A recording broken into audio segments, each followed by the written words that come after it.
When I look into your eyes, though,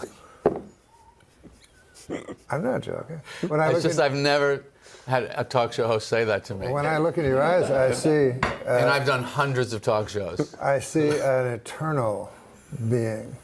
Thank you, Norm. A lovely thing to say. So do you think there is such a thing? And as what? As a supreme being? No, an eternal being. I think we all are. Oh, what surprises you about me? What surprises you about me? You mean just during this interview? Just in general. You seem kind. That's surprising? Uh-huh. Because I would think you were cold. Right. And yet you're warm. Oh, thank you. And in your eyes, I always go by eyes. Again, I always go by eyes. You should. And it's what if someone's blind? It's not sexual. It's not only sexual. What if someone's blind?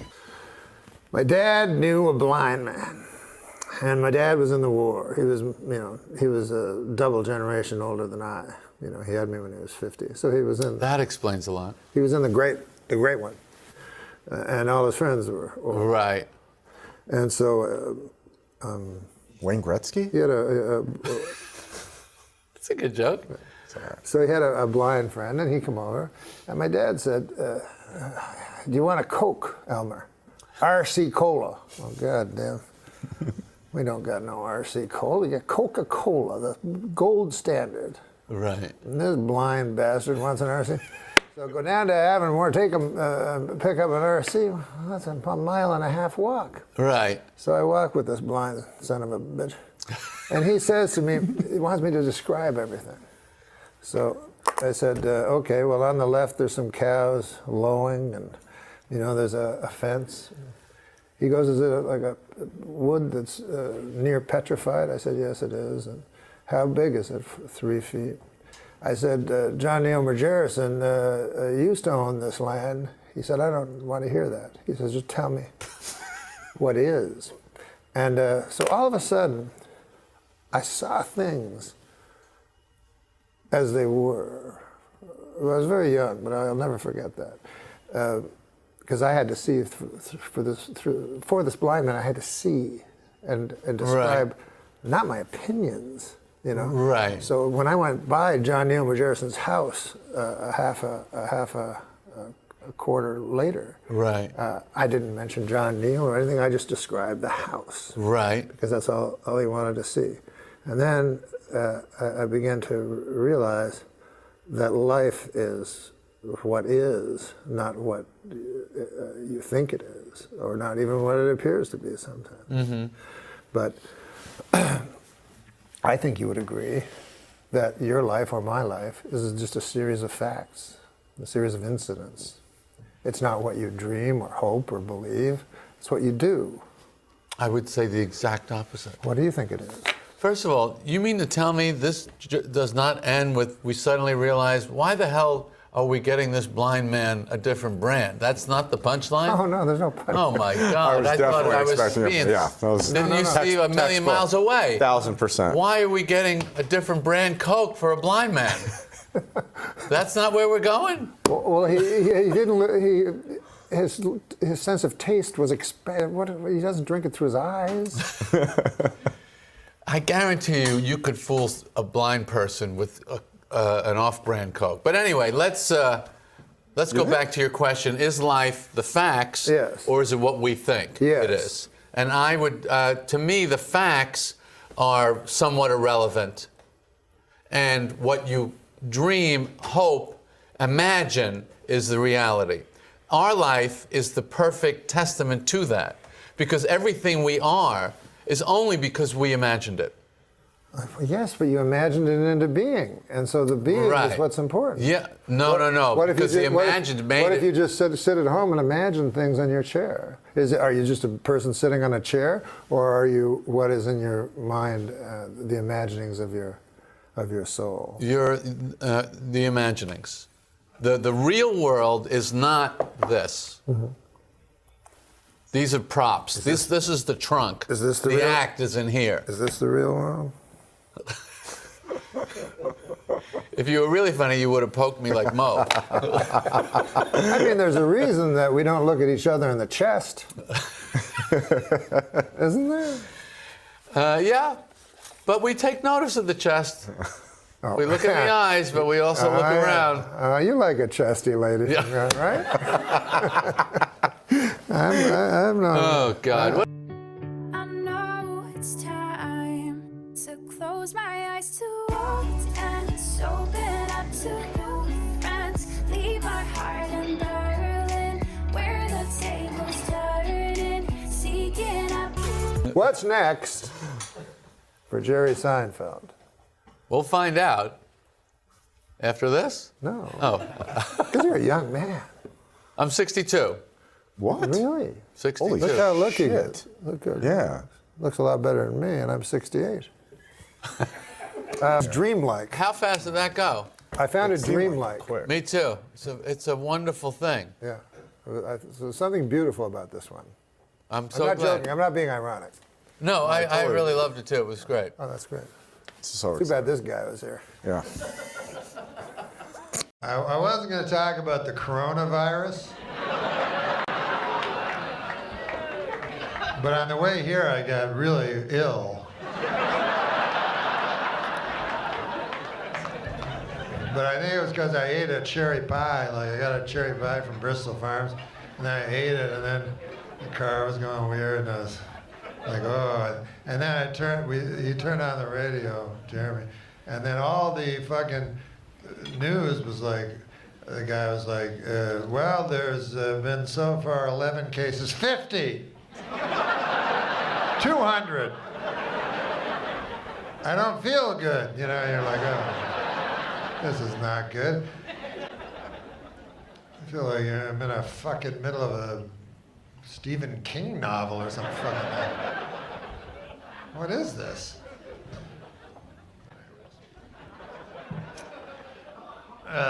So my plan is just to not die. You know, survive long enough where they find a cure. You know, some people will have to die. But finally they'll find a cure for me.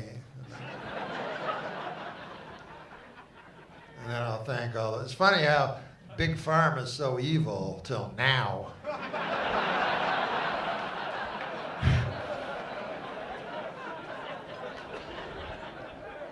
It's like, what's it, $200 a pill? Yeah, that's good. That's fine. I'll take. Give me all you got.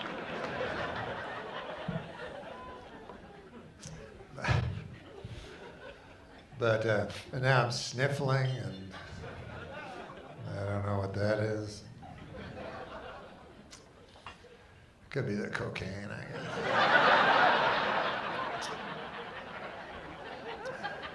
Get so nervous about this goddamn, and then so I take cocaine, you know, and then that makes the anxiety even more crippling.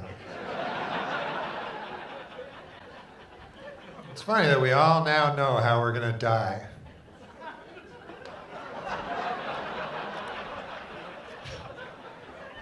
It's just a matter of what order at this point.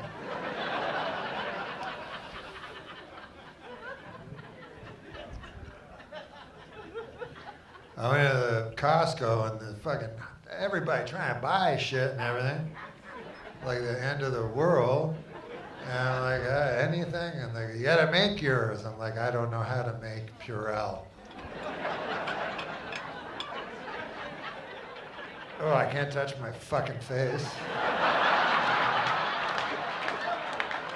Remember the good old days when washing your hands didn't take 3 hours? Like A, B, C, D.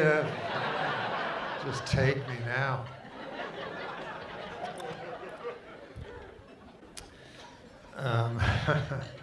So the mind never wanders too far from, you know, like I'll be talking about all kinds of horse shit up here tonight, but every moment I'll be thinking of this disease. Just to let you know. Just getting away from you guys a little bit more. But it comes at a good time, this, where we're all quarantined, because we know how to live like that, right? We got our fucking magic phones and computers and everything. We don't need no fucking people. It was the last step between us and happiness anyway, we're people. Got the TV and shit. Fucking more interesting people than anybody I know. Listen to fucking First Take and spend my last moments on Earth with Max Kellerman. God damn, I can taste the baby laxative in this fucking cocaine. Rolling down the back of my throat. God damn.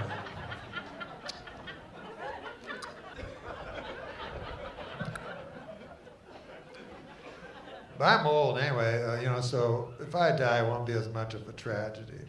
I'm 68 years young, I like to say.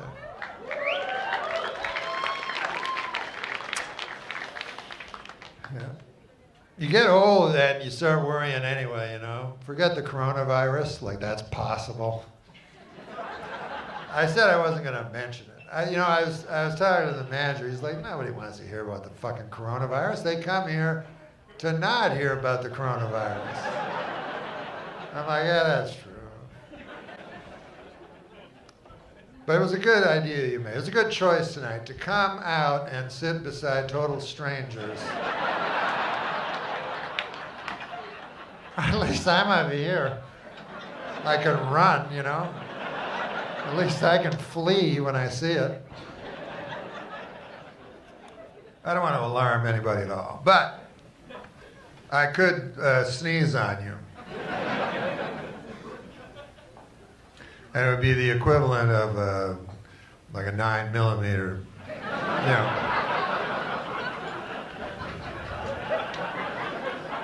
I'm gonna die. I don't know this medical fucking gobbledygook. I can't understand it. I'm not a fucking doctor. But he said I'm more virus than host. Who knows what these guys mean? With all their big words. Fuck, who knew it was gonna end this way? I thought it was gonna be a fucking big iceberg or something. Sounded fun for a while. It's like, oh, the oceans will rise in a big iceberg. Oh, goddamn. Not like your kid. Oh, fuck. Fucking shitting blood. I gotta phone 911. I got the coronavirus. Don't come here. Stay at home. You can't have bad thoughts. You gotta have positive feelings. Because those don't work either. Turns out doctors now realize that thinking positively about something doesn't fucking help at all. Well, anyway. Because the deadly virus has no idea you feel real positive. They feel pretty positive too. And we don't have a cure for them. They obviously have a cure for us. Oh, I feel something. It's only the virus twisting around my brainstem. I think it's feel my brainstem a little liquefying. Oh well. Nobody said it'd be a rose garden, But they actually did this live when we were listening to the radio. They were talking about this South by Southwest, and they said, well, there's been a cancellation at South by Southwest. This band, the whole thing's canceled. That's what the guy says. The guy hands him another thing. South by Southwest has been canceled, the entire thing. And the direction south. That's gone. Who knows, I mean, who knows how you're going to die? I mean, we all know now. But think back a week ago.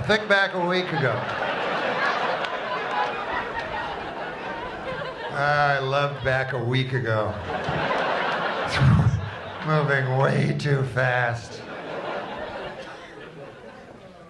But you gotta be prepared, in this year of life for any eventuality. And that means being prepared. I'm not talking about buy a can of corn. That's only cosmetic. I'm talking about having a whole room that's locked and filled with firearms You gotta be prepared, you know what I mean? Listen, I never thought I'd say this in my life, but I'd shoot my son in the fucking belly. If he had a sneeze or that shit. I mean, he's a great kid, I love him, but he's never been on the TV, you know?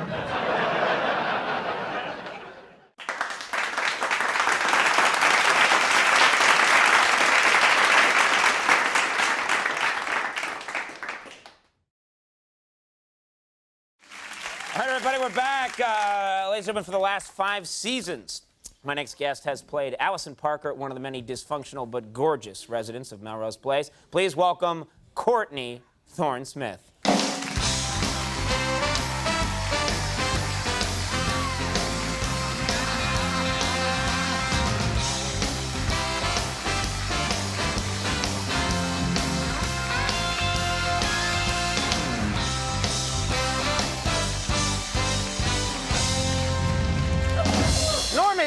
Norm, you're sick and you're all over her like a bear rug. Just leave her alone. No, because before, during the commercial, I was saying I had a huge crush on her. Yeah. And then you said you did too. I said I did. When you were on Day by Day, I developed this big crush on you, and this whole talk show is a scheme to get you here. I liked her when she was on the Tomorrow Show with Tom Snyder.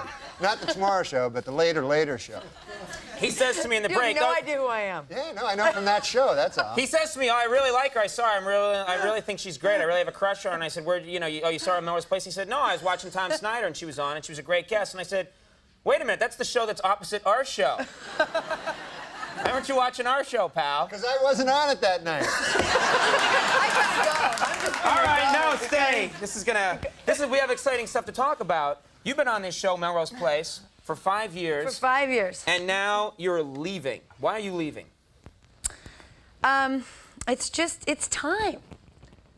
You know? I mean, how many times feel can you like be Oprah. fired, rehired, drunk, sober? I understand. know. I Thank understand. you. Yes, I see. You mean you got tired of because they had your character pretty much go insane, go through all these really weird. Allison has been through so much. I was sexually harassed, carjacked, had an affair with a married man who then tried to rape me and then shot himself while on the phone with me. I was drunk, sober. While getting sober, though, I got to have an affair. Did he do all with that stuff David while on the Elliott. phone with you, or Jack just was shot a sex himself? addict. Wait, I'm curious. No, I was on the phone in the office, which makes Okay. it really awkward. All right, okay. And he was in Seattle, and he shot himself Oh my God. while he was on the phone. I know. Yeah, and so you finally said there's no more that this character can do, right?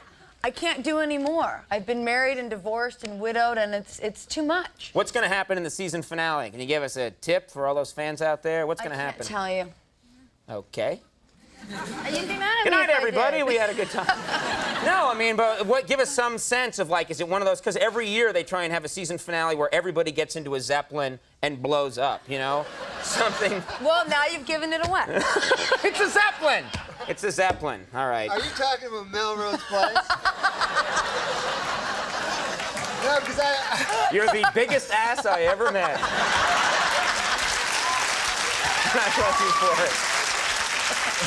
No, because I swear to God, and when I lived in L.A., I lived on the actual street called Melrose Place. There's an actual street. There's a Melrose. Is there really a Melrose There's really place? a Melrose Melrose Place. Place. You All know right. this, right? Yes, it's true. So they opened a restaurant called Melrose Place on it, Uh-huh. and then it's right beside my house. And every time I go out, there's all these tourists, and these tourists they're always fat and they're taking pictures, standing in front of this restaurant. Uh-huh. Yeah?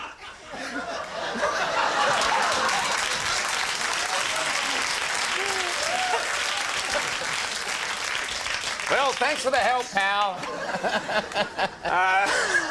He'll get over it. You'll see. Now, I got to ask you about this because we brought... Shut up. That makes it all right. Well, I want to talk to you about something because this came up earlier in the show accidentally because I didn't know what Norm was going to talk about tonight, and it's best sometimes if I don't know. But he mentioned Carrot Top. You are making a movie with Carrot Top, right? I made a movie with Carrot Top. Okay. You've made a movie with Carrot Top. It's not out yet. No, it's Can you not put the out yet. picture up of Carrot Top again just so we can all see him? Oh, there it is again, yeah. All right. Okay. Wait a minute, she left Melrose Place to do a movie with Carrot Top? That's where I'm going, my friend. This begs the question now, why a movie with Carrot Top? Why a movie with Carrot Top? I mean, no, I don't know much about Carrot Top, you know? I don't know much about him. I'm a little jealous because he's a red-haired comedian, and I felt like maybe you'd do a movie with me first, then move on to Carrot Top, then to Ralph Mal from Happy Days. You know, sort of the three. There's an order in which you do movies with the redheads. What's he like, first of all? He's extraordinarily sweet. Nice guy. He really is, and he worked very hard, and he was adorable. And he works with a lot of props and stuff, too, right? Not in the movie. Oh, in the movie they took his props away? They took his props away. That's a bad time to suddenly take away everything you know about comedy. You know, you've been using props now all your life for comedy. Now we're going to take them away when you make your first movie. Was he okay, though, with it? He was cool? He was great. He did a wonderful job. Do you have a scene where you and him embrace? Yeah, lots of making out. Oh, for God's sake. Nothing but making out. All right. It's like 9.5 weeks, but Carrot Top. Basically what we were doing. Wow! I gotta check out that movie. Is it called 9.5 Seconds?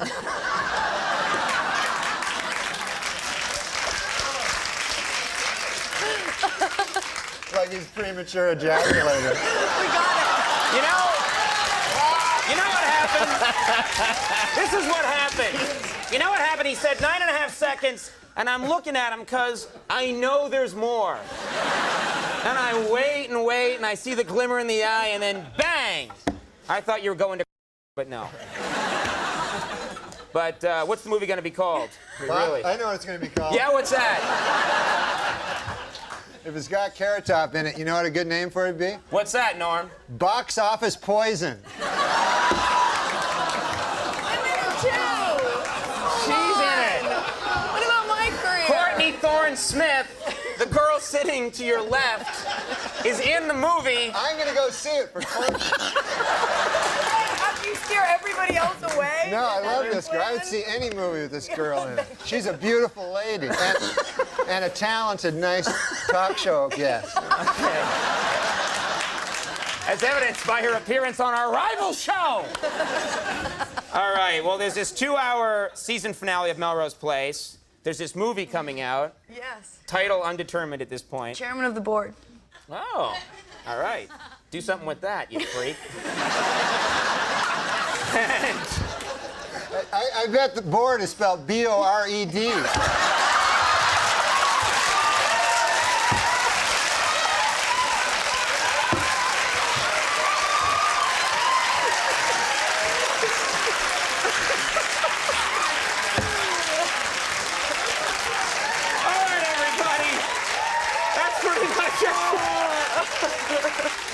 We're going to take a break now. We're going to have Collective Soul in a second. Courtney Thorne-Smith, we hope she's still our friend. We do love her. If I could say one thing about the real heroes of the country, which I believe are the teachers, you know?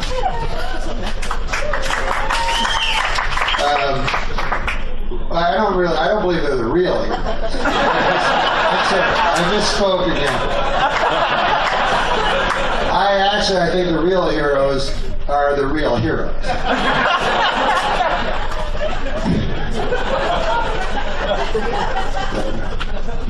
Teachers, they get good press because people often say to me, you know who the real heroes are? I go, are they the real heroes? They go, no. I go, oh, they're the teachers. It's counterintuitive that it doesn't seem like a heroic job, but yes.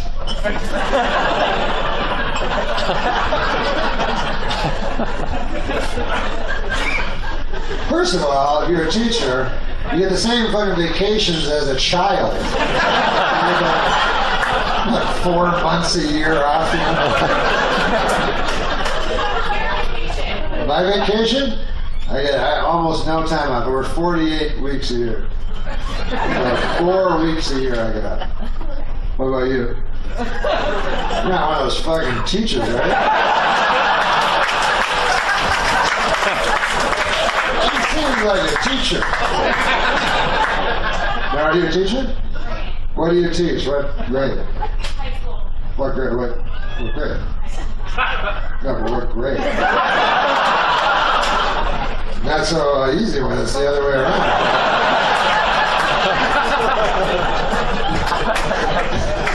It's always easy to ask the questions. The real heroes are the fucking students. You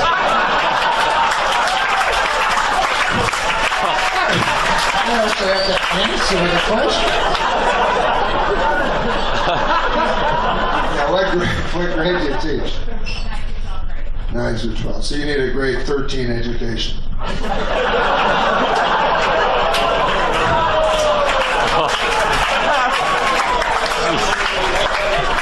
No, you're the real hero.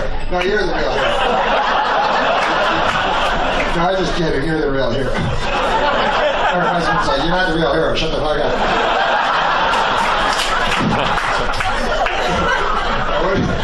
I know, it's a fun thing to say. But what do you do?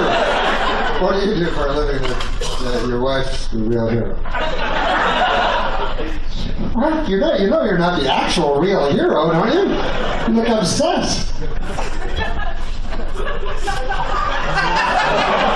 Did you see how upset she is? So you actually feel you're the real hero? See, I think you've disqualified yourself a little. Because I believe real heroes don't think they are.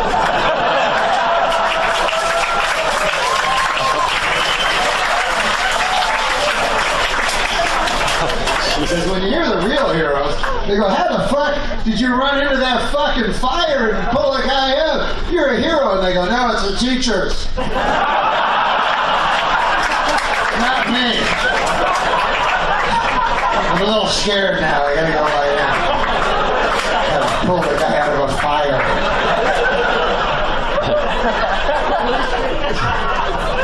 That's a good job. Come on. Everybody's shorter than you? Are you gonna work with? They have to do whatever the fuck you said? No, I'm sorry. What did you say? What? Also never call you a retard. Oh.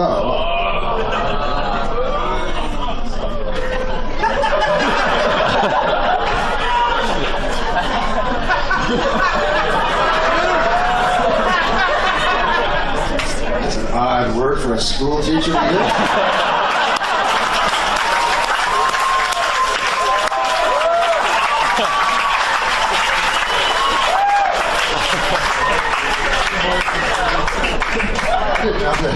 People that were teaching our young children were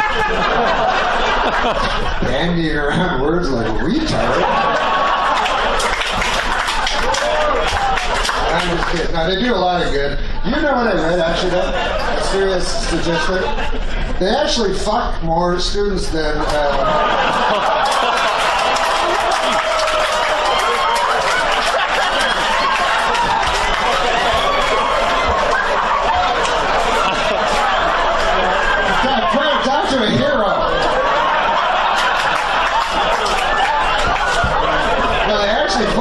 students, if you can believe this, than priests. You know how priests...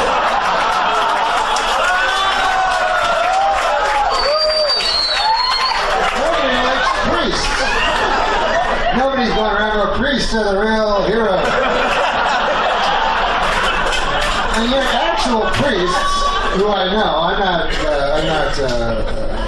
a Catholic, but I know pastors, you know, and my God, they most of them that I know do the Lord's work. You know, I mean, they go out and they're in hospitals and stuff, and they're doing stuff, and for no money, you know, and no recognition, and it's got to kill them. Like going, yeah, people think fuck kids. You know.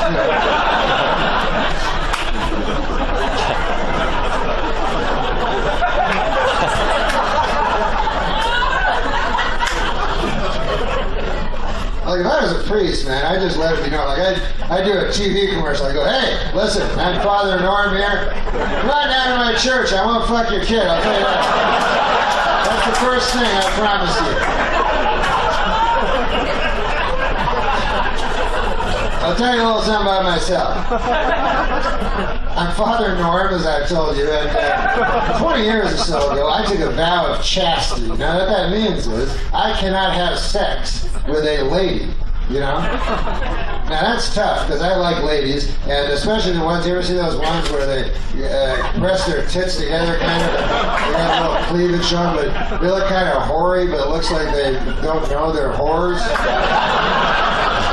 Anyway, that's my type. Everybody has their own type. The point is, I don't even fuck them, let alone a child, for God's sake. Why would I want to fuck a child? So anyways, go down to Father Norris. I will not fuck your kid. And you can leave your big-titted whore wife at home. I don't need that fucking one hanging around asking me questions all the time. It's junkie. You gotta admit, though, the guy that put that flag in the Iwo Jima, he's close.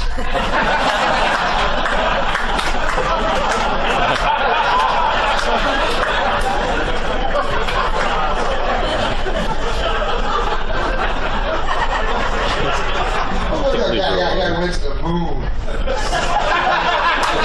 He didn't know that when he got there, the fucking spacecraft would crash, or there'd be moon aliens or shit like that. I mean, I know he's not. I know it's not grade 11 biology, but I mean, it's something. It's something.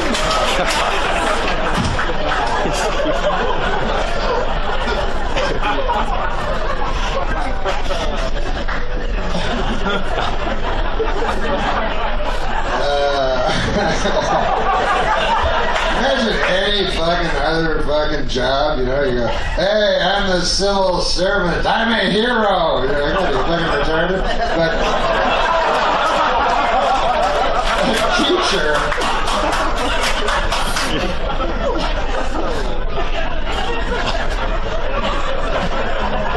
Memorize this shit. Back tomorrow and then you gotta tell it to me. Remember everything I say and then you repeat it to me.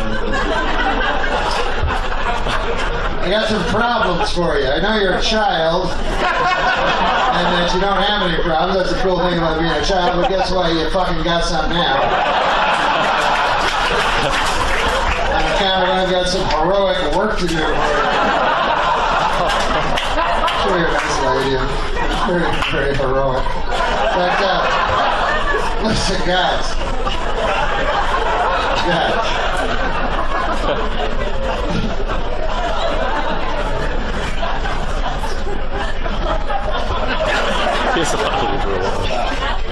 In science, do you teach Newton? Isaac Newton? You know, what are you, a retard? Isaac Newton. There's kind of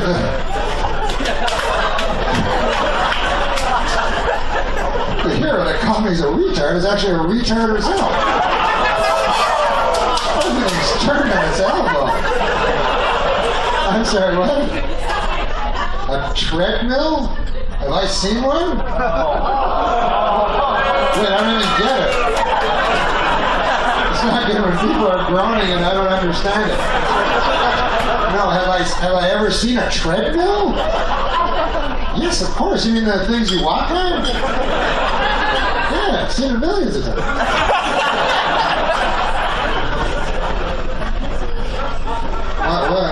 What? Yeah, I am a retard. Yeah, you walk on them. They're in gyms and they go, no, that's not a treadmill? You remind me of these fucking teachers I used to have. I said the answer, I thought it was it.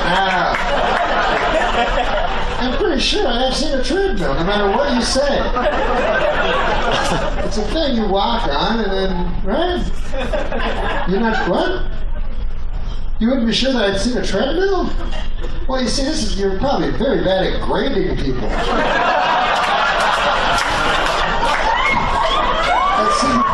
At some point, when you ask a student a question, and they give you an answer, you have to take them on faith. Well, there'd be no motive for me to lie about that question.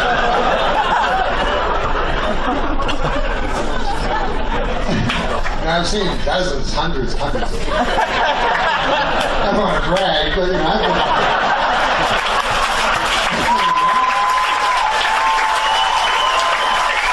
I've been around. I've seen fire and I've seen rain. I've seen treadmills you wouldn't understand. Baby, I don't think I'll ever see you. I wasn't going to talk about the coronavirus. But on the way here, I got really ill.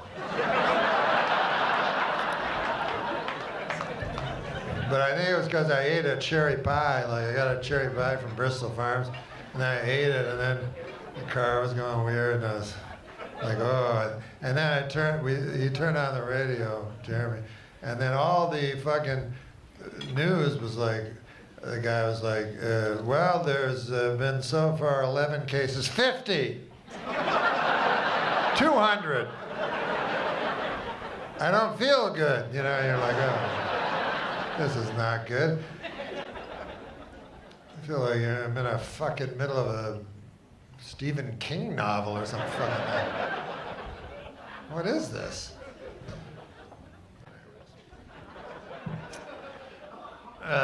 So my plan is just to not die. You know, survive long enough where they find a cure. You know, some people will have to die.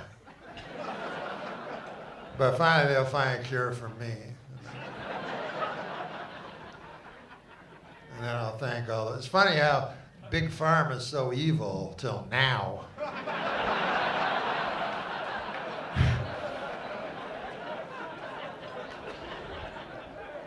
It's like, what's it, $200 a pill? Yeah, that's good, that's fine, I'll take.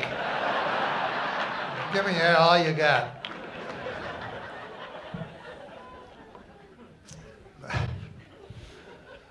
But and now I'm sniffling, and I don't know what that is. Could be the cocaine, I guess.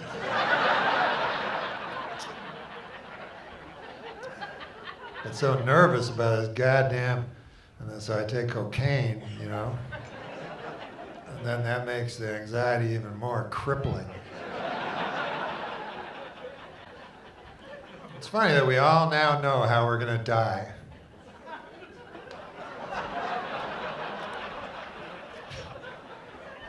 It's just a matter of what order at this point.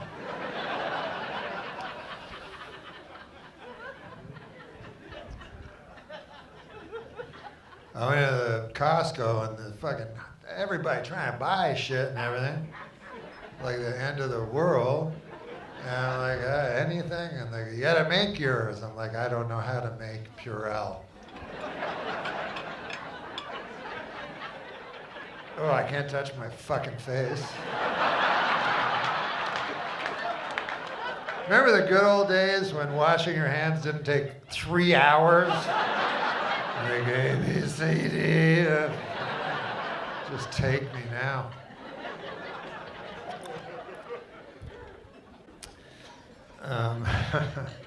So the mind never wanders too far from, you know, like I'll be talking about all kinds of horse shit up here tonight, but every moment I'll be thinking of this disease. Just to let you know. Just getting away from you guys a little bit more. But it comes at a good time, this, where we're all quarantined, because we know how to live like that, right? We got our fucking magic phones and computers and everything. We don't need no fucking people. It was the last step between us and happiness anyway, were people. Got the TV and shit. Fucking more interesting people than anybody I know. Listen to fucking First Take and spend my last moments on Earth with Max Kellerman. Oh, God damn. I can taste the baby laxative in this fucking cocaine. Rolling down the back of my throat. God damn.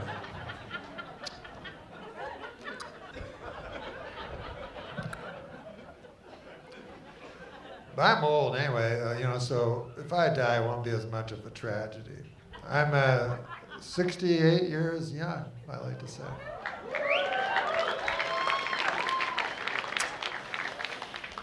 Yeah. You get old and you start worrying anyway, you know. Forget the coronavirus, like that's possible.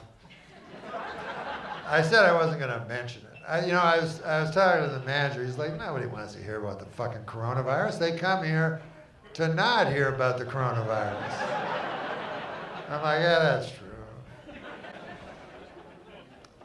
But it was a good idea you made. It was a good choice tonight to come out and sit beside total strangers. At least I might be here. I can run, you know. At least I can flee when I see it.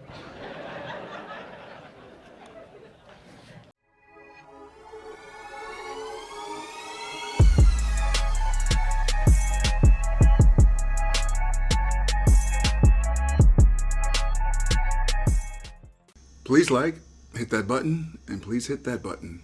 Subscribe. Wait, what? That was cool. Keep that in there too. Wait, what? That was cool. No, I'm not keeping wait, what? Wait, what? We're back here. We're sweating. No AC. Dying.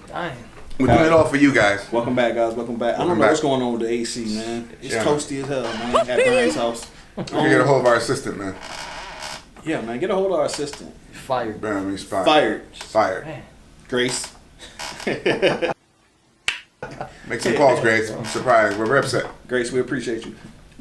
This is gonna be Norm, guys. Norm's great. Norm Macdonald. He's a legend, really. He's been doing it forever. He is. It's been all over the place. Saturday Night Live, everywhere. Norm's been everywhere. Family Guy. Rebel.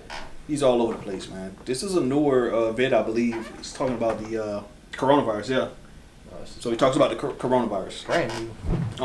If you're new here, hit the subscribe button, guys. We're just chilling, enjoying these videos. If you like our vibe, if you like chilling with us, taking about 10-15 minutes out of your day, come join us.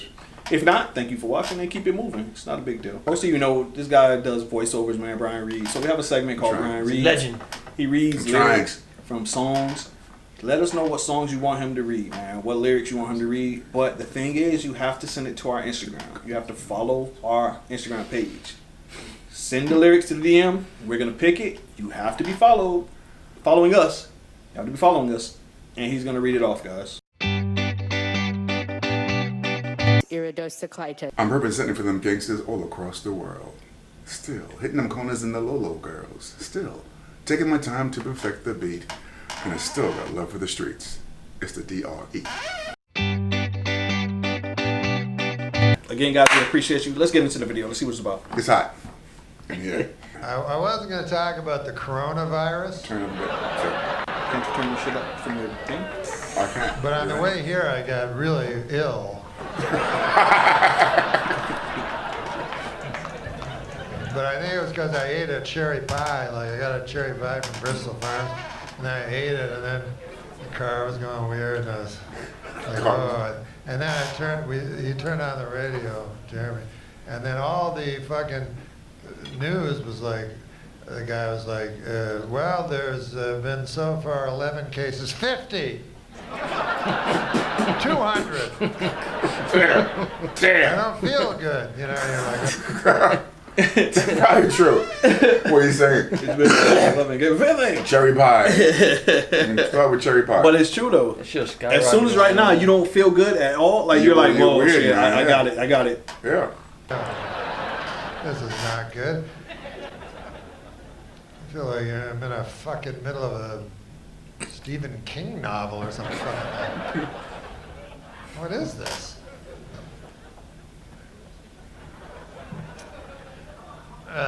So my plan is just to not die. You know, survive long enough where they find a cure. You know, some people will have to die. But not me. But finally they'll find a cure for me. Finally. And then I'll thank all of it. It's funny how Big Pharma is so evil till now. It's true. Very well. Now they're heroes. It's like, what's it, $200 a pill? Yeah, that's good. That's fine. I'll take it. Give me all you got. Pill. All A you pill. That's fine. I'll take it. Give me all you got. You got. A pill. Damn.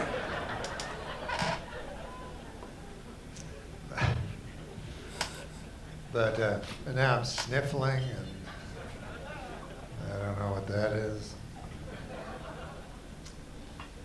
Could be the cocaine, I guess. Damn. I'm so nervous about this goddamn, and then so I take cocaine, you know, and then that makes the anxiety even more crippling. It's funny that we all now know how we're gonna die. It's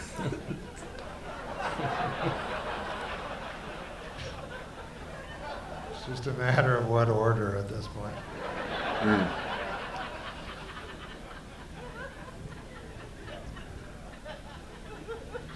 You know, man, pause a second. That is an art, man, where I'm watching, where he can, what seems like you're comfortable, it's a regular conversation, but he has comedy lined up somewhere along this conversation. But no, it's so relaxed. But Chappelle does that a lot. Oh, exactly. Chappelle, him. Chappelle does also, that a lot. who was it? Not Patrice, of course, but without the screaming, he was on recently. Oh, it's talking about Dick Gregory in the '60s, but yeah, that's Chappelle. This guy. Chappelle will sit down on the stool and just talk to you. So, and brings it around. Brings it around and the connection's incredible. No, it is. Fucking everybody trying to buy shit and everything, like the end of the world. And I'm like, anything, and like, you gotta make yours. I'm like, I don't know how to make Purell. You gotta make it. Oh, I can't touch my fucking face. Remember the good old days when washing your hands didn't take 3 hours? CD. Oh, damn. Just take me now.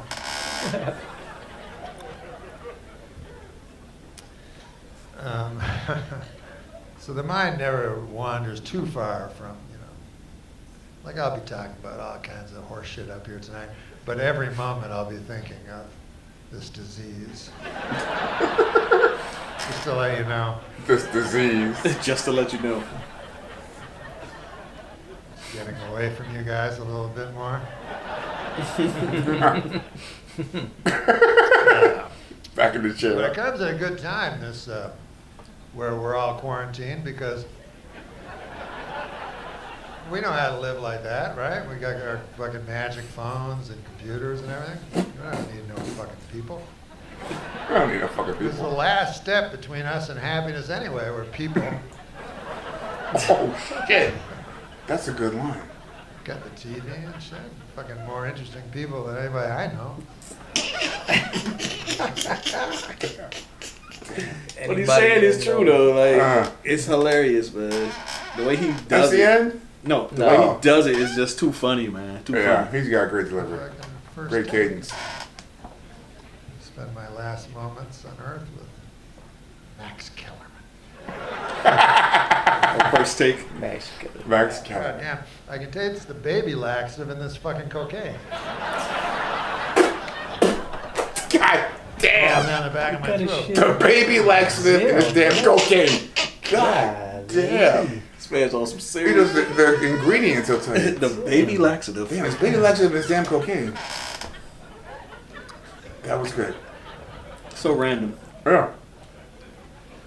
But I'm old anyway, you know, so if I die, it won't be as much of a tragedy. I'm 68 years young, I like to say.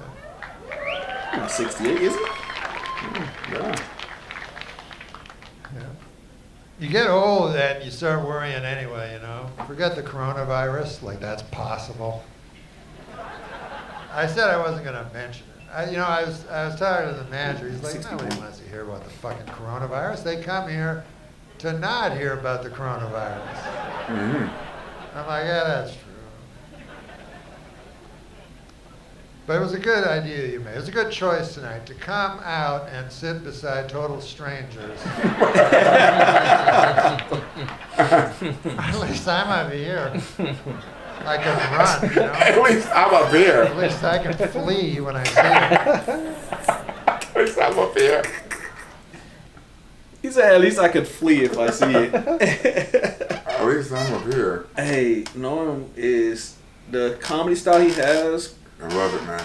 He's an expert at it. Yeah. He's an It expert. really at is, it. man. How And, people yeah. try to copy that style, and some are Conversational successful. humor, just relaxed, Right. conversational. I don't even know I'm saying something funny. And the laugh is a Just- surprise. Right. Yeah. Like, whoa, that was funny to y'all? Like, Yeah, I wasn't even yeah. trying. Like, Yeah. that. The baby laxative is cocaine. Yeah, that was good. That came out of nowhere. That was good. Nowhere, man. Nowhere, man. That was good. Guys, what other Norm Macdonald videos should we watch, man? Let us know down below in the comments. Like we said, don't forget to follow the Instagram. Just go there, hit follow, leave down below. What should we have Brian say next? What lyric from any song? You know, pick some of those suggestions. And Any he's gonna casting do it. producers out there, agencies, productions. He does voiceovers, guys. If you Hit don't him know. up. Hit him Alright, up. man. We'll see you next time. We appreciate you guys. You. Y'all be good, man. Be good. Thanks for watching.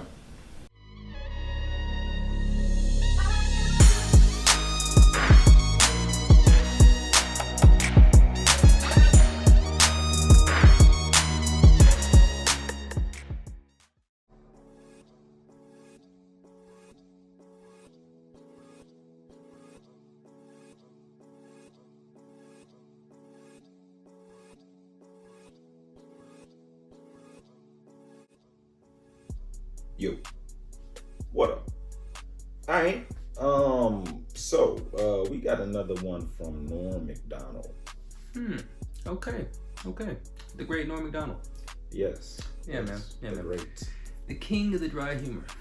I would say so. I Yeah, would man. say so. Yeah. Well, we've done a couple of them. Yeah, the 12-minute joke, the mob Alcoholism. joke, Yeah. alcoholism. Yeah, man. Yeah, man. So what we got, man? What we got? This is actually like a new one from him. This is him talking about the coronavirus. Really? Yeah, so I wonder what Norm got to say on the corona. Is it too soon? No, it's not too soon.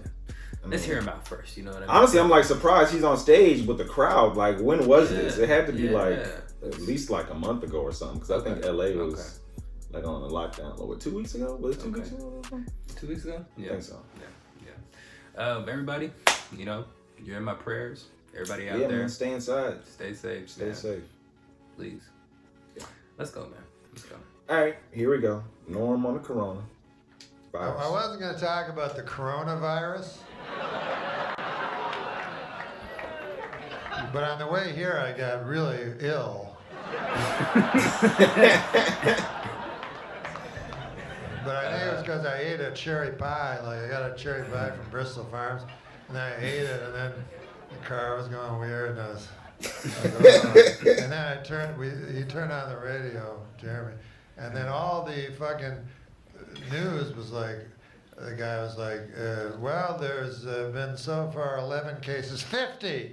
200. I don't feel good. You know, you're like, oh, this is not good. I feel like I'm in a fucking middle of a Stephen King novel or something. What is this?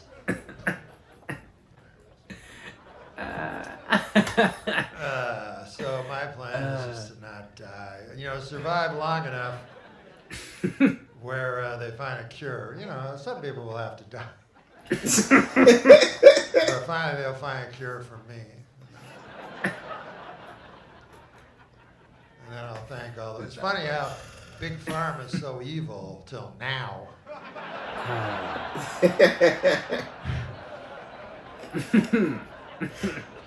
Big Pharma.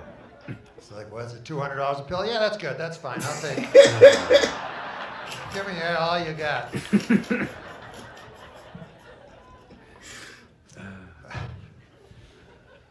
But now I'm sniffling, and I don't know what that is. Could be the cocaine, I guess. I'm so nervous about this goddamn, so I take cocaine, you know, and then that makes the anxiety even more crippling. It's funny that we all now know how we're gonna die.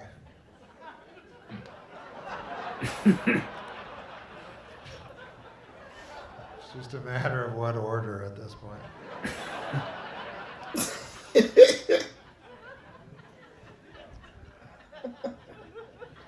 I went to the Costco and the fucking everybody trying to buy shit and everything, like the end of the world.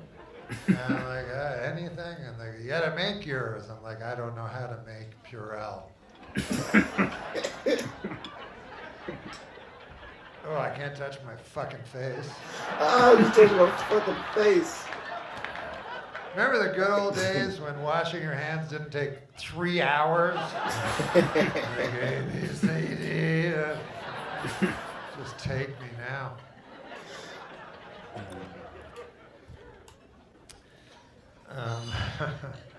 So the mind never wanders too far from, like I'll be talking about all kinds of horse shit up here tonight, but every moment I'll be thinking of this disease. Just to let you know. Just getting away from you guys a little bit more. But it comes at a good time, this, where we're all quarantined, because we know how to live like that, right? We got our fucking magic phones and computers and everything. We don't need no fucking people. It was the last step between us and happiness anyway, were people. Got the TV and shit. Fucking more interesting people than anybody I know. Listen to fucking First Take and spend my last moments on Earth with Max Kellerman.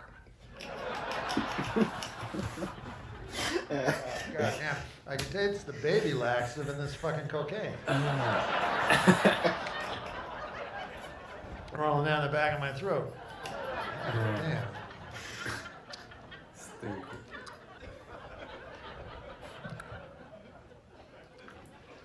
But I'm old anyway, so if I die, it won't be as much of a tragedy. I'm 68 years young, I like to say. Damn. Yeah. You get old and you start worrying anyway, Forget the coronavirus, like that's possible. I said I wasn't going to mention it. I was talking to the manager. He's like, nobody wants to hear about the fucking coronavirus. They come here to not hear about the coronavirus. I'm like, yeah, that's true. But it was a good idea you made. It was a good choice tonight to come out and sit beside total strangers.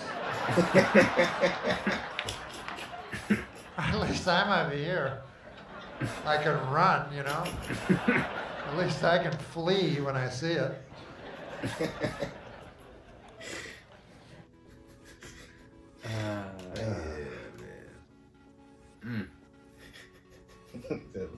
Listen to First Take. Yeah, this one we be doing all day or every day. It's way more interesting people. Yeah, man. Damn. He's right though. Like, you know what I'm saying? Like a couple weeks ago, even like I feel like an itch in my throat. I'll be like, damn, do I got the coronavirus? Or I cough, or I have like a cough, or like any type of symptoms. Sniffle, like, oh shit. Yeah. But now you can't. I mean, you want to go to the hospital. You may catch it there. Yeah. You know what I mean? Yeah. You got a better chance of catching it at the hospital than probably anywhere else. Unfortunately. But I mean, it's not that bad here. We're in Texas. Yeah, I'm in Texas. It's bad. People are dying. It's sad. Yeah. Sad. Yeah. Not. I mean, I understand you. New York, it's worse than anywhere else. But like Texas, I think we have 300 confirmed cases.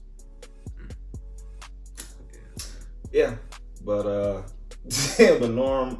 Yeah, this was probably like a month ago, right? About a month ago. It was posted 2 weeks ago. It was posted 2 weeks ago. I don't know when. I think the lockdown. I was a little bit before, I believe. A little bit before, maybe. Yeah, I mean, it had to be. Yeah. He was talking about the quarantine though. Mm-hmm. He was talking about quarantine, so I guess they've already. Yeah. He got a crowd full of people not worried about it, willing to sit next to total strangers. Nah, I can't do that right now. Yeah. Yeah, man. It's the world it's coming to. I mean, if it turned for the worse, like social distancing, is that gonna be like a thing? You know what I mean? Yeah, I think so. It's really not an issue though, because it's so much technology out right now. You know, you have your phones, you got the Xbox, you got computers, laptops, you know what I'm saying, iPads and stuff. Everybody's always connected. You know what I'm saying? Everybody's literally always connected. But is there a need to just be around people? Yeah, I mean, you know what I mean? Is there? You know, like Macdonald just said, you know what I'm saying? Like, happiness is being away from people anyways, you know what I mean? I think you know, you find your, I mean, I don't know if I have to be around people. I might be happier alone. Like this quarantine gave me time to reflect on myself and you know what I'm saying? Prepare. Do yoga in the morning and Norm Macdonald. Oh, thanks. How you guys doing? All right? The weirdest show I ever saw. You ever see the dating game? That's a weird show. The prize on the dating game, another contestant. Talk about cheap, you know, they chuck you somebody else. And they always do the same thing on the dating game. They get a beautiful girl, match her up with 3 big geeks, you know? Last week they had a guy, I was like a crazy guy, loony bin, psycho, wingnut, crazy guy. You can tell by the way they introduce him, you know, they go, bachelor number 2 is a shadowy, lurking character. From no fixed address, please welcome. Guy comes shambling into the studio, well-thumbed copy of Catcher in the Rye sticking out of his back pocket area. And then they made the girls ask those questions. They always be laced with sexual innuendo, you know. Girl got to go, bachelor number 2, if I were a popsicle.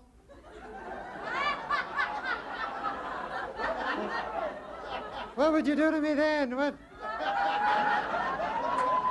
That's what it says on the card here, something about a popsicle. And then the guy goes, well, if you're a popsicle, huh? Well, first of all, I guess I'd take your wrapper off. If you know what I mean. Then I'd grab a hold of your sticks. If you know what I mean. Then I'd press you against the counter till you're broken too.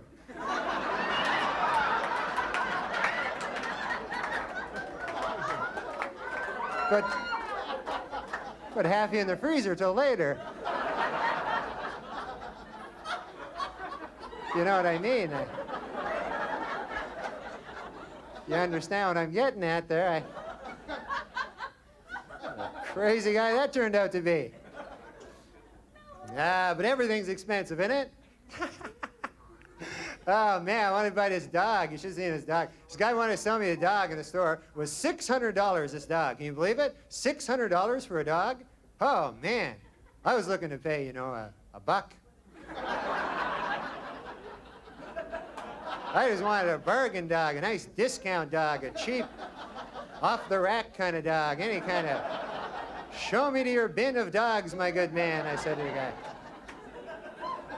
But this guy says, no, he says, why don't you buy this dog? He says, it's $600, this dog, but he says, this dog is a pit bull. He says, this dog will protect your valuables. You know, and I don't even have anything very valuable, you know. I buy the pit bull, that would be the most valuable thing I have.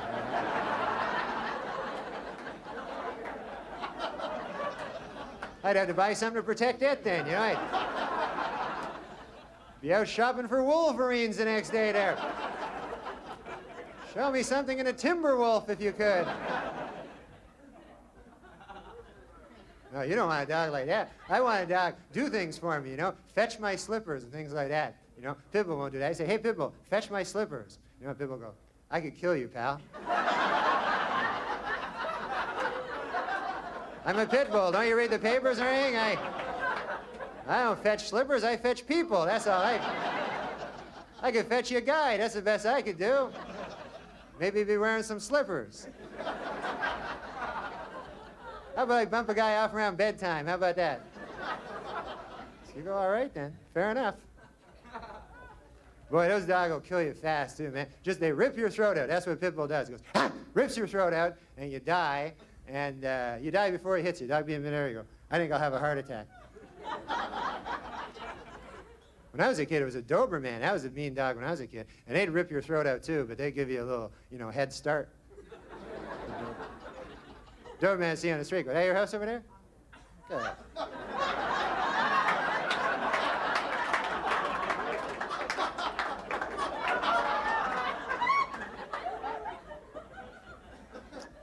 So you don't even see Dobermans around anymore. You know that? Because pit bulls have all the work now. They're the big dog.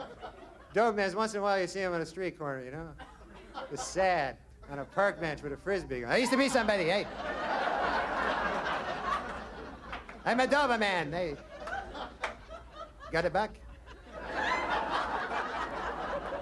Back for the Doberman here. Yeah, I don't get those crazy killer dogs. When I buy a dog, I always try to buy a dog that, if he goes berserk, I can take him. I like to be able to beat up my dog if I have to.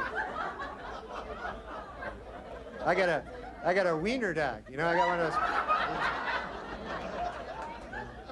Wiener dog can't rip your throat out, Unless you're lying down, that'd be about the only way. You'd have to be lying down sleeping, and the wiener dog sneak up late at night, start nibbling at your throat there.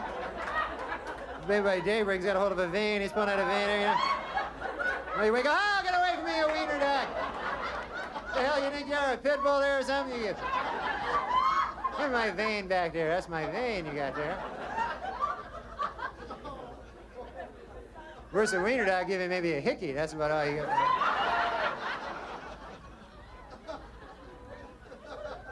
And that's embarrassing, too. Hey, you have a hickey, people see you on the street, go, hey, you got a wiener dog over there, huh? Okay, listen, that's the end of my jokes, but thanks a lot. You've been great. See you later there.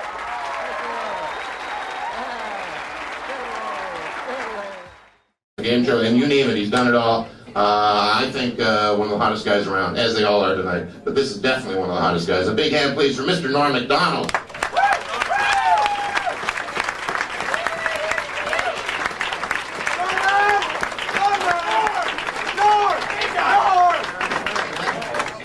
What are you yelling my name for? Norman! Shut the fuck up, man. We gotta do some thing here. Okay. No, that's very nice of you yelling my name. No problem, Norm. Okay, excellent. So, you ever get a lottery ticket, like buy a lottery ticket? Huh? You ever get one, somebody give you one as a present, like for Christmas or something like that? That's always a weird gift there, huh? I think that's the weirdest gift. Say, here you go. Nothing. That's for me and you. There's nothing at all there.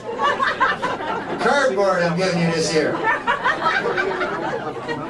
Unless it wins, then it's good. But imagine if it wins, that'd be the worst, You gotta give a guy a ticket and then it wins. You don't want a guy to win, you want him to lose. Imagine you get a call from a guy like a week after Christmas, go, what's that, Bill? Yeah, I remember that ticket I give you.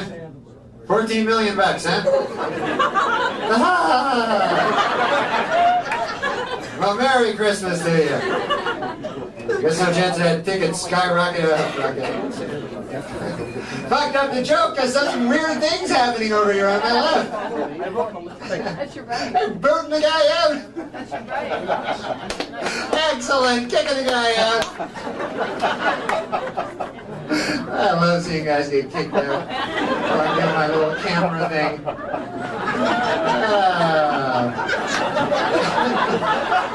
Crazy, huh? It's crazy. So, I guess my little lottery joke and the guy getting kicked out thing worked out pretty good. Exactly the way I planned it. Just what I was hoping for. So, I got some clothes today. I was going to buy some clothes for this little camera thing. This is what I ended up with. I got this green shirt. And you ever buy clothes at a store? Huh? I go to this store, you know, and I don't know nothing about stuff. I don't know what looks good or anything, you know. I go to this store, and you ever see those stores where the things aren't even marked, where you can tell which is the girl stuff and which is the guy stuff? Just all the same. You end up choosing something right out of your sex. Yeah, that's embarrassing.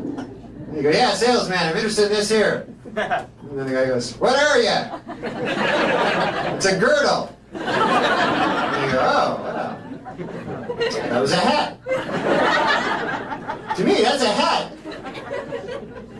And sometimes then you gotta go in and you gotta try the clothes on in those little rooms, and then people can see you because the door doesn't fit you right, you know? The door go like that on you, little rodeo doors they got in there. And then people see like your naked shoulders and naked shins and everything like that. You know? People be shopping you, looking right in the eye, go, you're naked over there, huh? Yeah, a little bit, a little bit. The only fun part of the whole experience for me is I get to try on the clothes looking at the mirror, you know? They have those special mirrors in department stores where they go in like that, and then they cut across, and it's some kind of magic mirror where you can see like 100 different angles of yourself. And I can look in that mirror forever, you know? So forget the shirt, how much for a mirror? Wrap up the mirror. Sometimes you see weird angles. You ever see those angles? You look at it and go, geez, look at me from that angle over there. And I hope nobody ever stands right there and looks at me over there. Like a big ear from over there. What the hell do people think? I must think I'm ear man or something when they stand over there. But that's how you want to be seen. Have other people see you from different angles. You know, you can't get that with a regular mirror at home. You know, you can try like look at a face like that. You know, but then you see your own eye looking back at you. That doesn't work at all.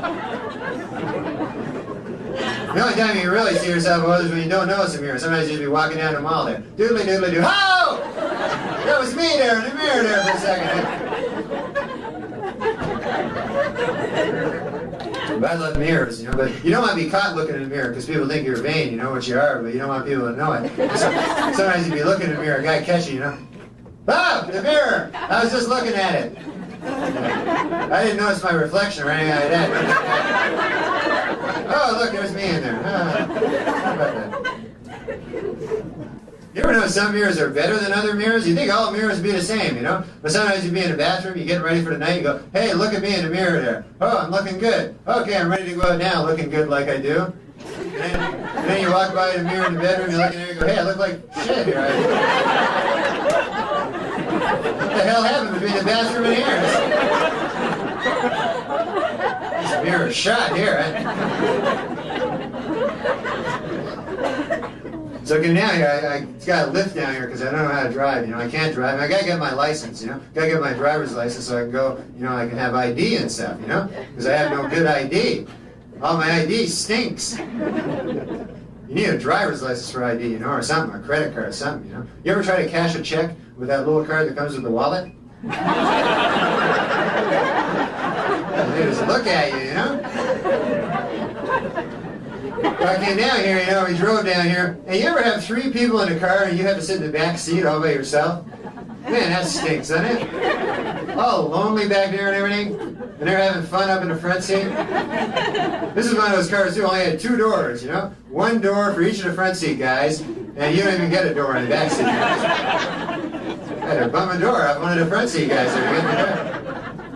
Then you get back there, lonely, everybody having fun in the front seat, and you can't have fun with them. You know, because there's some kind of barricade there, some kind of, you know, all you can do is see the side of their faces having fun up in the front seat. That's all you can. You see their profiles going. A lot of that, but some guys won't do. You ever meet those guys? They say, "Oh, forget it, man. I have enough of this back seat, front seat garbage, man. I'll just stick my head into the front seat." Man, that's a breach of automotive etiquette there, isn't it? Just invade front seat airspace with her big head there. Hi, what are you guys talking about? It's me for the back seat. No, man, I just hang out back there, you know, try to keep together, you know. You start regressing a child after a while in the back seat, nothing to do and everything, you know. Can't listen to the music, it's way too loud back there, you know. You know, I want you to check for quarters. You can do that. You know, look for quarters. Say, oh, you ever look for quarters? Find something grisly back there? Oh, what the hell was that? That wasn't a quarter there. think I used to be a cat or something. I don't know what the hell that was. Certainly wasn't legal tender of any sort.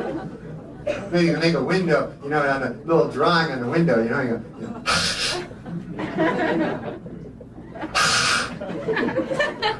while away a few seconds of that little game. After a while, I got so lonely in the back seat, you start trying to make contact with other people in other back seats along the road. Look at your little window there. Could be a cow in the back of a flatbed truck for all you care. It's livestock, but it notices me there. I think I caught a cattle's eye there. That's crazy. The weather conditions are hell in the backseat too, aren't they? Anyhow, let's turn the window up, and then in the front seat, just gentle breeze licking their ear there. Backseat, giant hurricane going on back there. Shit flying through the air like the bedroom scene from Poltergeist back there. You always got all kinds of garbage back there too. They never like clean it out. You're always knee deep in Burger King bags and everything back there. Big toolbox beside you and all that stuff. You ever see the little ashtrays they give you in the back seat? Front seat, big deluxe ashtrays up there. You know? Big giant deluxe deals with big embedded lighters right in there and furrows to fit a cigar. You know? The back seat about that big there. You gotta open them up, they're all rusty and everything. Get it open, go, oh look, some green gum. There's only like capacity one flick, you know, you go, oh, it's full. Oh, and then the next one, teeter, oh, there you go. You really tell how you feel about in the back seat by the seat belts, you know? You ever see those stinking little seat belts they give you? Just around there, you know? Just bisect you in case of an accident there. Those are the seat belts they banned from the front seat back in the 50s. Front seat got, you know, everything up there. You got big things come over here or across, and big airbag right on impact. A medic jumps out of your glove compartment. Everything. Just hit a brick wall because I'm in the front seat. You even got a headrest just so you don't hurt your neck, you know, because that would be bad, hurting your neck. Oh, major car accident, you don't want to walk away with a hurt neck. You'd be in the backseat, a headrest just be like a face smasher to you. Mocking you for the whole trip there.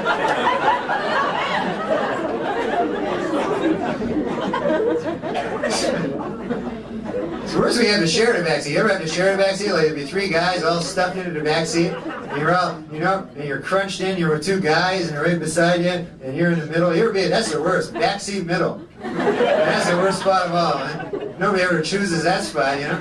You ever say, "Hey, can I get backseat middle? Can I get that?" You know. People trick you into that. You go, okay, you jump in, and I'll jump in, and then the next guy will jump in, but he won't run around and trap you in the middle. And you go, okay, I'll buy that. And then you get all crunched in, you know. And you can't relax, eh? Everybody, like the two guys beside you sit back, relax, and you can't because you're responsible for thigh contact or something. Some unwritten law there, you know. As soon as you relax, you go, hey, what are you? Oh, sorry, I forgot. And you're really in a vulnerable position there, backseat middle, no rope around your nothing there, you know? It's like a cannon waiting to go off there. Hit a red light, bang, right through the window, there you go. Soaring down the road, 3 miles down the road, people look out, hey, look here, backseat middle there. You probably fish them into that spot. What a fish. So I don't have my license, you know, but I always wanted to be a trucker, you know, and of course I can't be a trucker because I don't have my driver's license, you know. It makes the resume look pretty skimpy, you know, as soon as I see that. When you get to the hobbies after they see that you don't have your license, you know. Too bad too, because my hobby's collecting little trucks. But I always wanted to be a trucker, you know, driving a big truck. They're very intimidating though when you're in a car. You ever be behind a big truck full of trembling logs right in front of you? Holy cow. Sometimes you see those trucks where the cargo of the truck will be just wrecked cars. Just a bunch of wrecked cars. You go, holy cow, man, I hit this guy, I won't even notice. It's become part of the haul. 6 months later, oh, there's a guy in this one. Yeah, can you let me out already? I got a kink.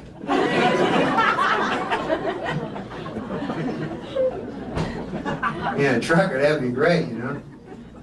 When you're on the road, people say, hey, if you want to eat, follow the truckers, because they know the best restaurants. You know? And that's true to a certain extent. Like, truckers know the best restaurants, but truckers' idea of a good restaurant is not great food, you know? Truckers' idea of a good restaurant, big, giant parking lot.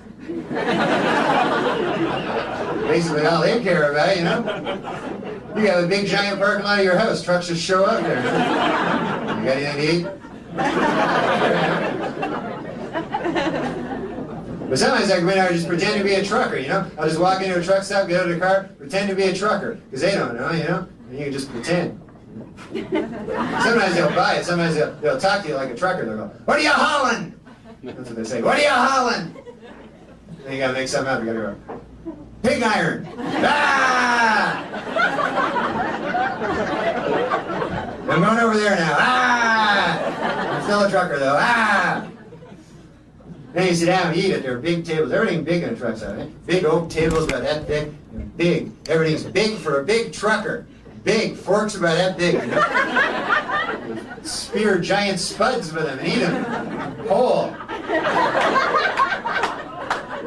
They bring you coffee. Don't even ask, you know, because they say, here's your coffee. You're a trucker, there's your coffee. You go, ah! It's the greatest. And they bring you your little menus and you order your stuff there, you know. And they're always very simple, minimal kind of menus, eh? Right to the point, down to earth. Items on it be like egg, coffee. You ever see 2 fluffy farm fresh eggs and piping hot pot of coffee? So fuck it, bring me an egg. I got no time for adjectives here. I'm a trucker here. Egg, all I want, egg.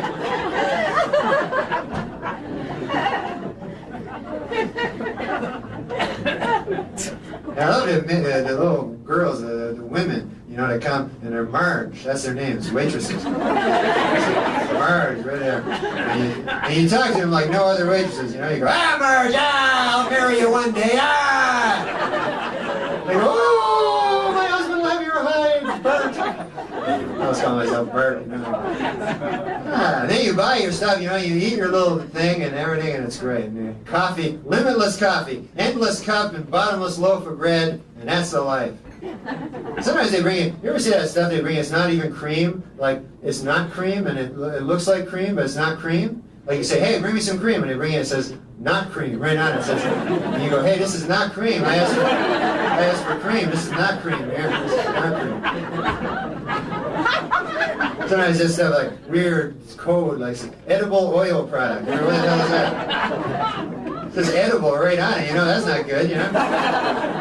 Not the most ringing endorsement you could ask of a food stuff there. What the hell does edible mean? It means it just barely passed some test. That's what it means.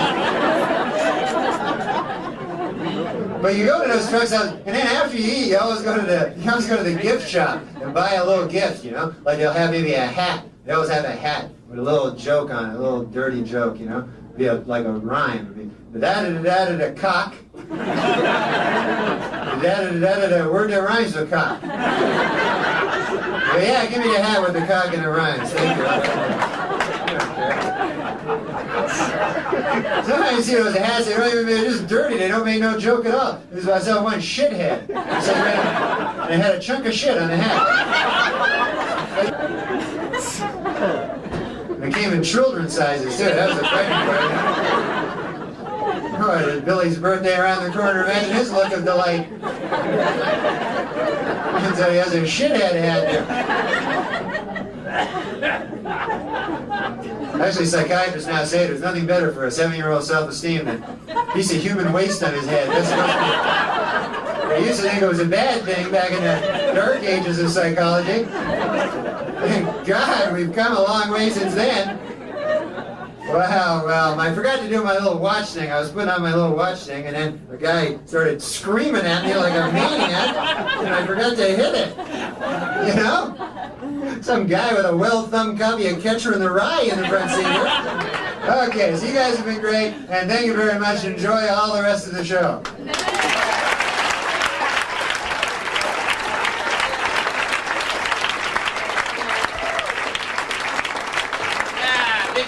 microphone, Norm Macdonald, as I push myself in my... I'd like to take this moment to say I endorse podiums. That's a product I can stand behind. Well, listen to this. Catherine Zeta-Jones admitted she is bipolar half the time. She's deliriously happy, and the other time she has to suck an old man's cock. That's dirty. Come on, man. I need to have glasses in order to see my family, specifically 2 glasses of scotch. Why do dogs always race to the door when the doorbell rings? It's almost never for them. A new study shows that most men can identify a gay man by his face alone. It's the face that's buried in another man's asshole. Celebrating April 1st birthdays. This is a sort of news thing. Russian pianist Sergei Rachmaninoff, who was born on this day in 1872. Yeah, I know that dude. Rapper Method Man is 41. Debbie Reynolds turns 80 today. Rachel Maddow is 39. And former German Chancellor Helmut Schmidt would have been 95 today. April Fools, former German Chancellor Helmut Schmidt is alive and well. The Bible says not to covet thy neighbor's wife. Right. But it doesn't say a damn thing about coveting thy neighbor's husband, especially his sweet, hot fucking asshole. This is sweet hot. Is that Remember the old days when tweeting meant stabbing a hooker? Well, this Lindsay Lohan can't swim a stroke, but she sure knows every dive in town. That one I watched. Yeah. I read a story, a 17-year-old kid who stole a plane, crashed it, and survived. Why don't we make the whole plane out of that kid? That seems logical, right? Hey, you're not going to believe this, but Bill Maher has given away the solution to all our problems for free. Wow. A new report from the CDC states that only 1/3 of Americans use condoms, while 2/3 of Americans are still pretty cool. Get out! Why do you get a good one? That was good. He balls of newsprint. Hey, speaking flying of around the balls, house. John Hamm has a big dick. Oh no, wait. John Hamm has a big dick. I could have told you that, but I don't suck and tell.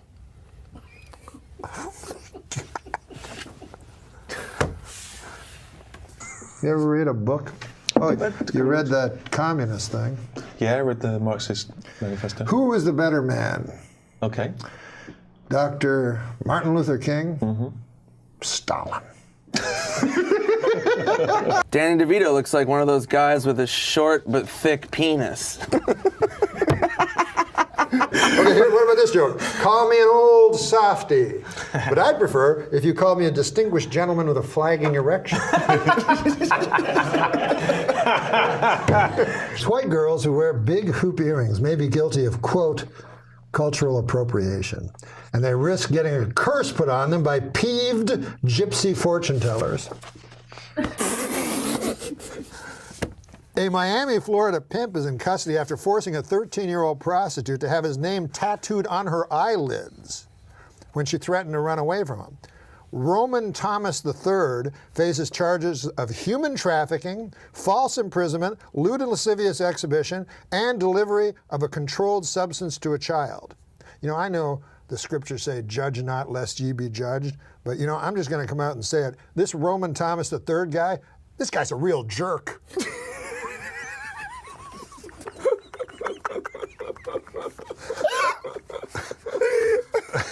I used to be in good shape. When I was younger, that's when I was in good shape, you know? Back when I was in my peak physical condition when I was about, like, 1. Man, you should have seen me back then. When I was 1. Oh, God, I look good. Young and fresh. You wouldn't know me now if you see me when I was 1, you know? I even look good for my age. People would come out to me and go, what are you, 0?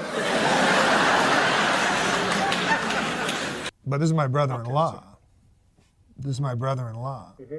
So stupid, right? He came up with a bucket list. You know a bucket list? Oh, sure. You know what his first thing on the bucket list was? Committing suicide. Isn't that retarded? What is Cosby. What's in that coffee? What are you drinking in there? Now, Bill Cosby is a great man, first of all. There has never been any accusations toward Bill Cosby about any... Will you just tell us what you did for Bill Cosby? Oh, I met him. I opened for him at a club, and he was a great man, you know. He's my hero of all time. You know how funny Bill Cosby is, Yeah, right? so I'll get to the point. I'm going past menopause. Make the point. Let's go. Not everything has a point. We are learning that. It's okay. All right, Norm, you want to finish the story, or shall I ask you the next thing? Well, the Bill Cosby thing is this. Dear God. I met Bill Cosby. We're all fans of Bill Cosby, right, Barbara? Yeah. What? Yes. Why don't we talk about the millionaire? Oh, yeah, you know what? Tonight, Norm and I... please. I like Bill Cosby. Let's talk about the millionaire. Norm Macdonald and I are on The Millionaire tonight. Oh, yeah. Well, tell him about that, how you thought he's dumb today. Where do you see him tonight?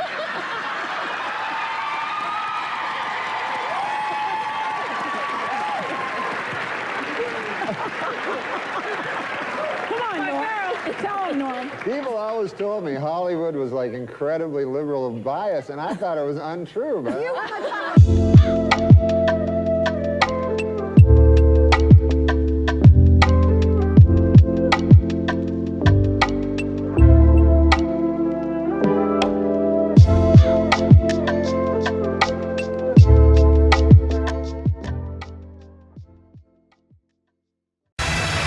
Well, thank you very much. I'm very excited to be here, you know, and I was asked to host the ESPYs this year. Yeah, hi, that's my name, Espen. When I was asked to host the ESPYs this year, folks, I said yes immediately for one reason and one reason only. This show has interns.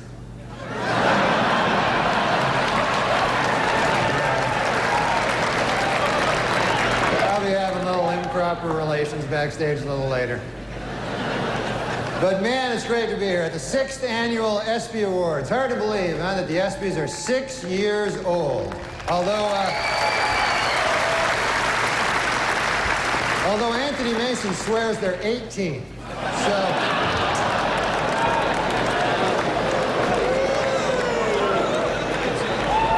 Yeah, he'll be having sex with the ESPYs in about 12 years. So I was a little late here tonight. I took a cab to the theater, folks. And I don't know if you've ever been in these New York City cabs, but I got one of those cabbies, couldn't speak English, you know. Saw his name there on the dash. I couldn't even pronounce it. I think it was something like Hideki Arabu. Something like that.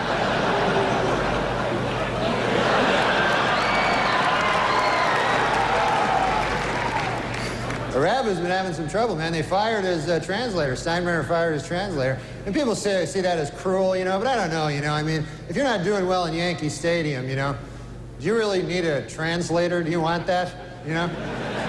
You know? Hey, what'd they say? They say you suck. You should go back to Japan, you dirty foreigner. Okay, I got it. I'm trying to pitch over here.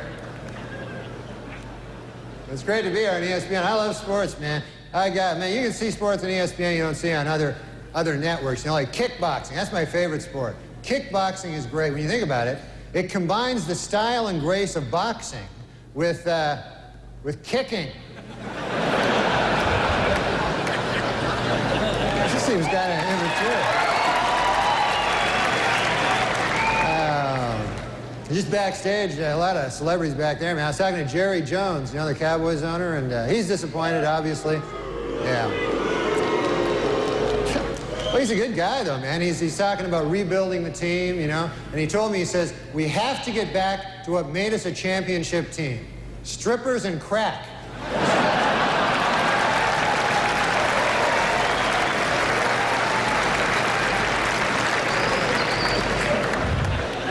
Hey, have you heard about this? Ted Turner and NBC plan to start their own rival football league to compete with the NFL. And not much known about the specifics of this new league, except for this, it will suck. They know that. So they might have trouble, you know, getting advertisers when we know it will suck. And of course, congratulations to the Denver Broncos for winning the Super Bowl. How about that?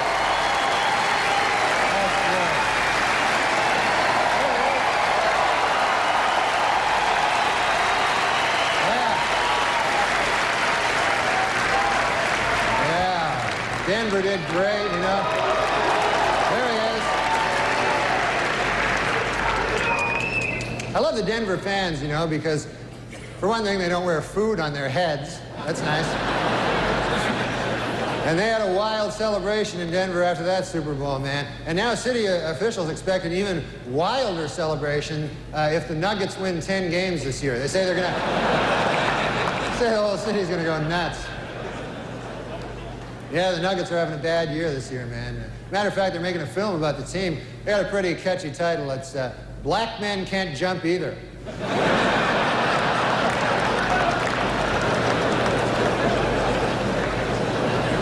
Well, NBA All-Star Weekend over. That was exciting, man. The East beat the West. Jeff Hornacek won the three-point shootout. Houston's Clyde Drexler and Cynthia Cooper won that exciting two-ball thing. And Charles Barkley won the throw a guy through a plate glass window contest. So that was quite a game, you know. I mean, you know who impressed me the most yesterday was Kobe Bryant. Unbelievable.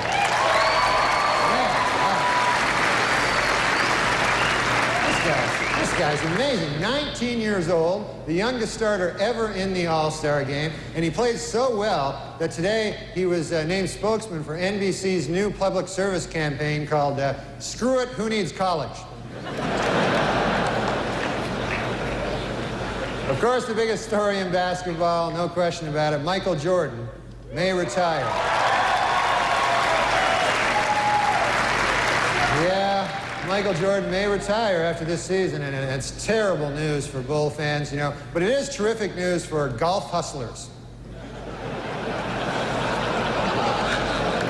They're happy about it. But Jordan is very serious, though, about leaving. In fact, he's already called the Hall of Fame to make sure that his plaque bears his basketball nickname, Air Jordan, and not his baseball nickname, Senior Crappy.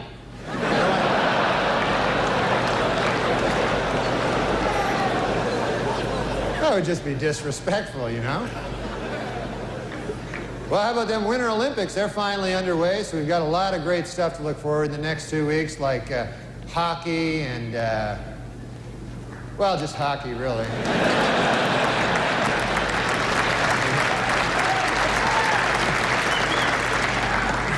I was watching last night, I saw speed skating, and my goodness, you know, could the outfits they wear be any tighter?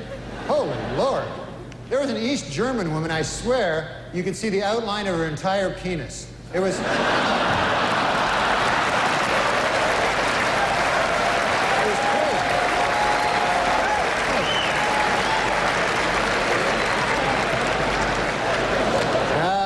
Goodness. Well, there's all kinds of sports celebrities in the audience tonight. I see Tiger Woods right there. Tiger Woods, how about that, huh?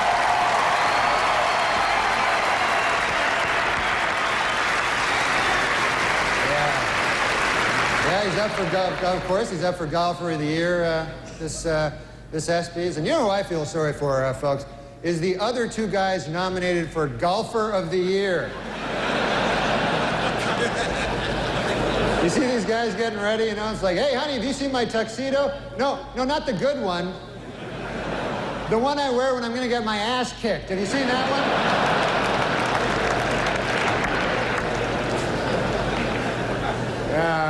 Boomer Esiason is with us. Boomer. How you doing, buddy?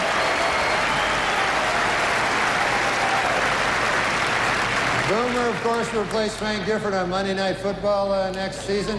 And Frank told reporters that this will allow him to spend more time with his wife and children. Then he broke down and cried for 45 minutes. So.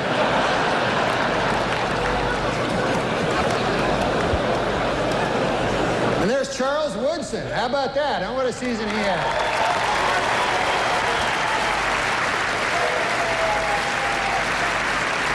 Great, man. He became the first defensive player to win the Heisman Trophy. And congratulations, Charles. That is something that no one can ever take away from you. Unless you kill your wife and a waiter, in which case... all bets are off. Just a word of advice.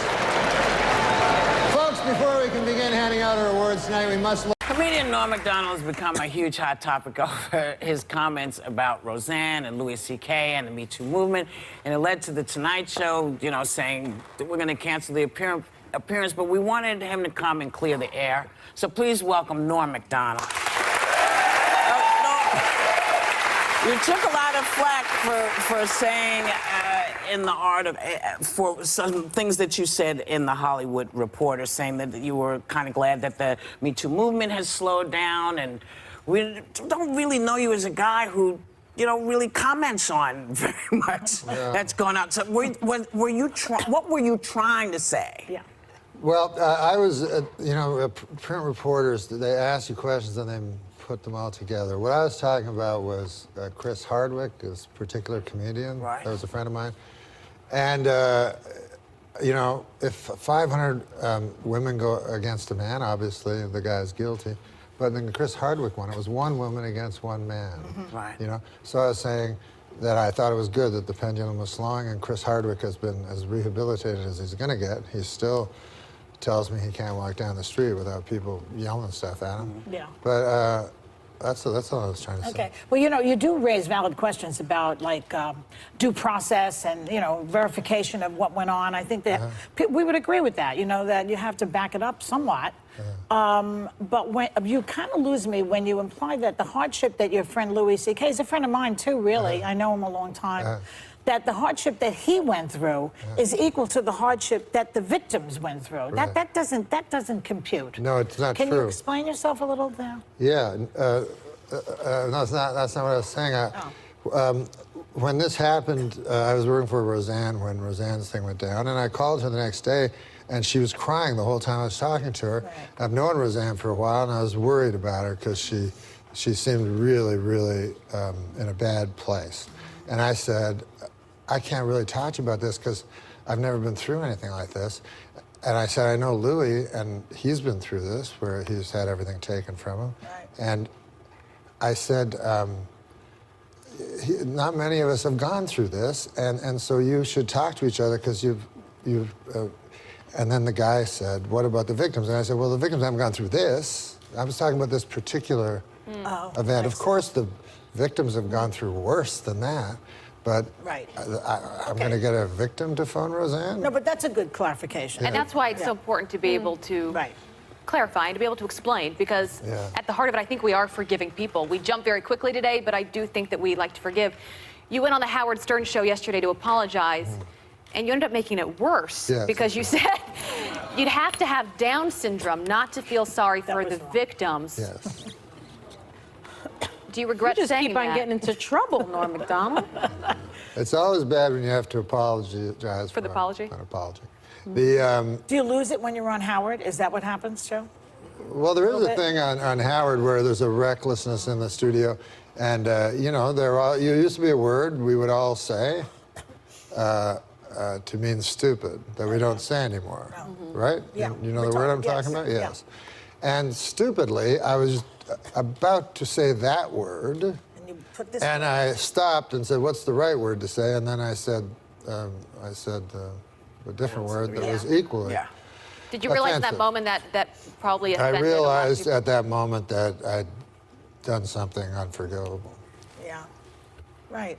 I mean, you know, it's like things spill out sometimes, and it's just difficult. You also are you're friends with Roseanne. She gave you your first job, I understand? Yes, she gave my first job. And so you put her together with Louis C.K. Yeah, because I was really concerned about Roseanne, and you know, I don't want someone to end up killing themselves or anything. Of course not. Yeah, so. Don't you think Louis, you say that you think they deserve a comeback. Now, I was saying yesterday that Louis performed at Comedy Cellar, and what he didn't talk about these allegations in his set, which I would have thought that he would have done. Don't you? I mean, so if he wants to have a comeback, he needs to, like, address it directly, I think, as a comedian. So where's Roseanne's coming back? Geez, I don't know if Roseanne could ever come back. Are you worried to speak now because of the backlash that you've received this week?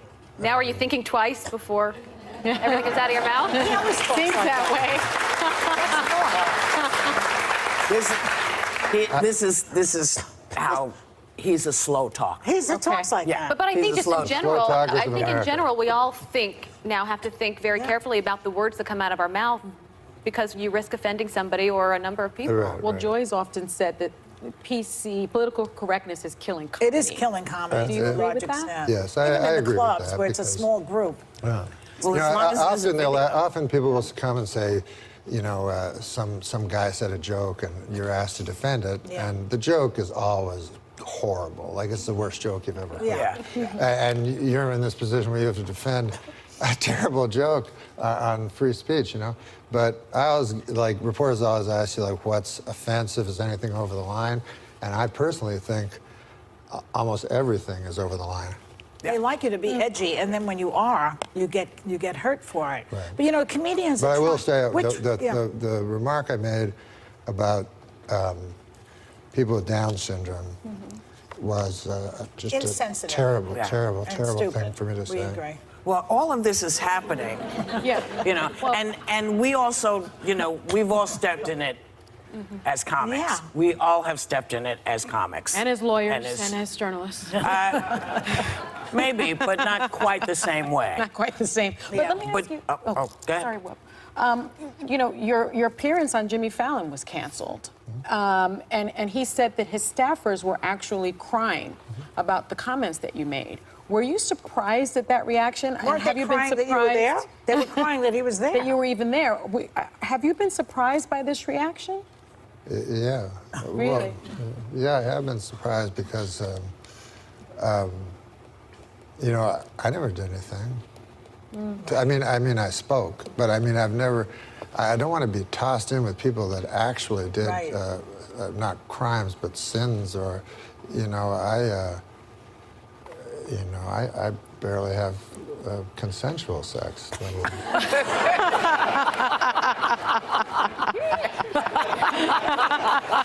Oh, they all have consent. It's all consensual. When Mr. Happy comes out, it's all consensual. Which brings us to this. You have a new show called The Norm Macdonald Show. I feel a little weird. Why? Well, part of the reason this is all plugging it at this happening, point. Norm, is because you've now got this show and you're talking to lots of folks, and now in a different way than just being a stand-up or a funny person, people are asking you questions that, you know, you think your answer sounds fine in your head, you know, but then you say it and it's like, oh, that went over not well. Yeah. So the reason I say that this is in part why you got here is because this is very different for you.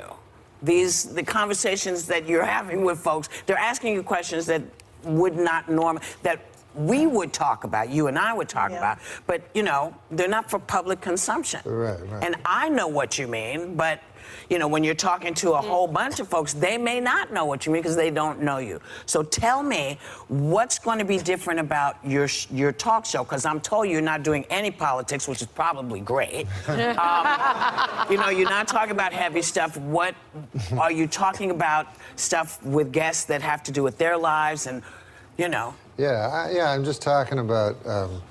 Well, what we wanted the show to be not time-stamped because it's on Netflix. Right. And Ted wanted nothing topical. Right. So that's good because I don't really know anything topical. And so we just talk about, you know, People's eternal lives. questions. Of, Right. that But it's people edgy talk anyway. I about. saw a clip. You asked Drew Barrymore if she misses cocaine. Am I right? Oh yeah. So, you know, it's an edgy show anyway. Yeah. Let's see what happens. But Well, it's congrats coming and on. good luck. Thanks. You know, listen, thanks for coming to us to talk to us about this. Well, I hope you that know? I hope that I didn't offend any of you guys. Not at all. No. But all 10 episodes of your show, The Norm Macdonald Show, has a show premiere on Netflix tomorrow. So lots of interesting guests from, you know, Drew Barrymore, as you said, Yeah. to Jane David Letterman. Fonda, Jane to Fonda. David Letterman. Yeah. Really quite different and quite new. Thanks for hanging with us. Thank you. We'll be back.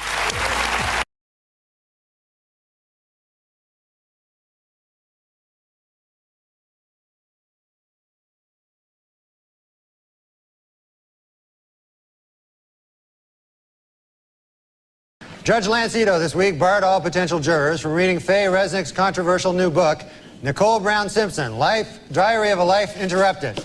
The judge also barred them from reading Faye Resnick's other new book entitled Judge Lance Ito is a Big Fruit. And now it's time for Weekend Update's movie reviews. This week I saw Interview with the Vampire. And here's my review. Not gay enough.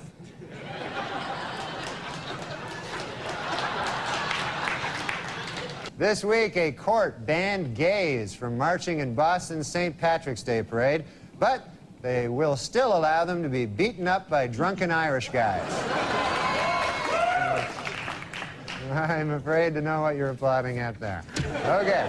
Meanwhile, Elton John continues to deny rumors that he is engaged to his tennis racket.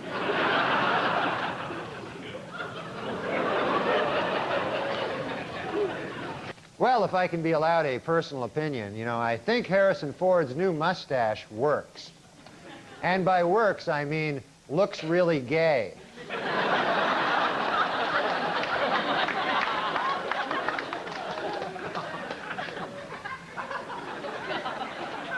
In overseas news, an attempt to lift the ban on gays serving in the British Armed Forces has been defeated in Parliament.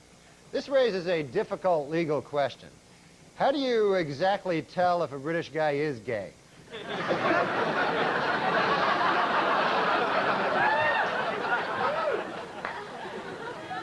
In an interview in this month's Vanity Fair, actor Tom Cruise attempts to end once and for all rumors that he is gay.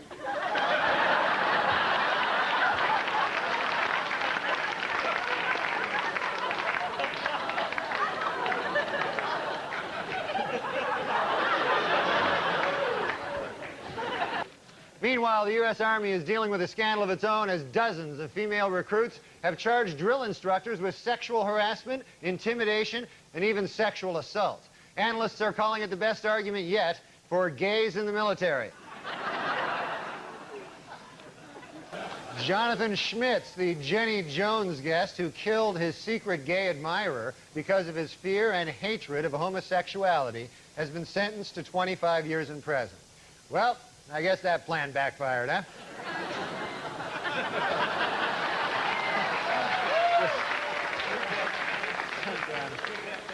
And it's been reported that Keanu Reeves is engaged to actress Amanda Decadina. Asked to comment, Keanu said, "What? I thought I was gay. I'd always heard I was gay. Beginning in March, DC Comics will change Superman's traditional red and blue costume to a new form-fitting bodysuit. The problem with the old costume? Not gay enough.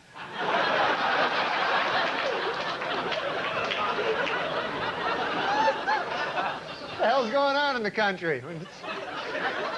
That's not Superman. All right. TriStar's Picture is planning a film about the 70s disco act, The Village People. While the movie will be coming out next summer, it plans to wait until Thanksgiving to come out to its parents. The artist formerly known as Prince says he now wants to be known as simply the artist. Meanwhile, I will continue to refer to him as simply the fruit.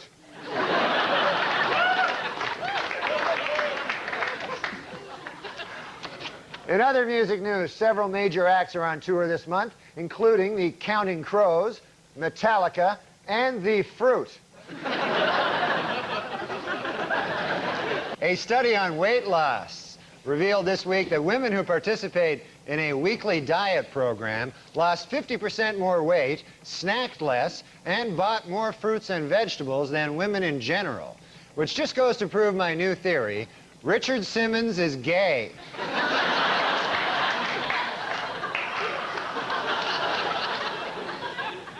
Our top story tonight. This week, after months of speculation, sitcom star Ellen DeGeneres finally admitted that, yes, she is gay. Inspired by her courage, today, diet guru Richard Simmons admitted that he is really, really, really, really gay.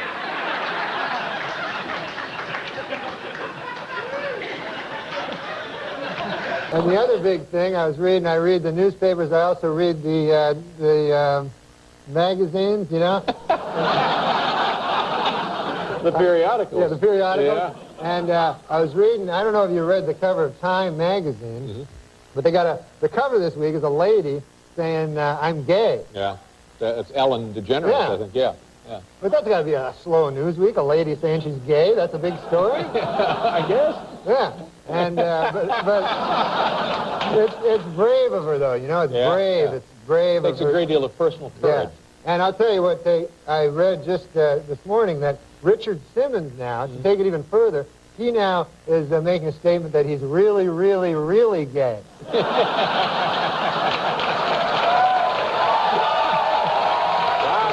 That's news. Yeah. To me, that ought to be on the cover. Yeah, he got burned. You still live in New York? Oh, yeah. Beautiful city. You're in Hollywood now, though, Jacques aren't you? Villeneuve? Yeah, Jacques Villeneuve. Canadian. You know. Canadian Yeah. who grew up in my city, and his father was my all-time hero. Gilles. Gilles. Yeah. Unbelievable. Did you meet him backstage? No, I haven't. I met Randy Travis, and Yeah. I'm a huge country music fan, and George Jones is my favorite, so this is a big night for me. Do you like the new country or you like the old No, country? the new is gay.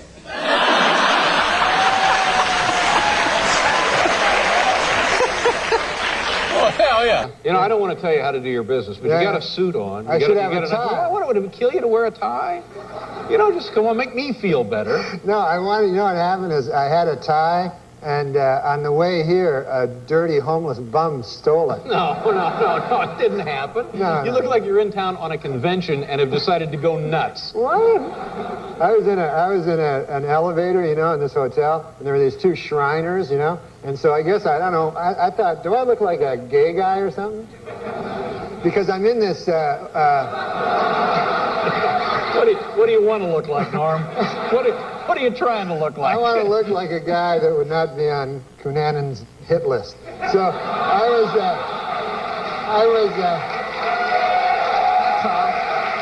simple as that.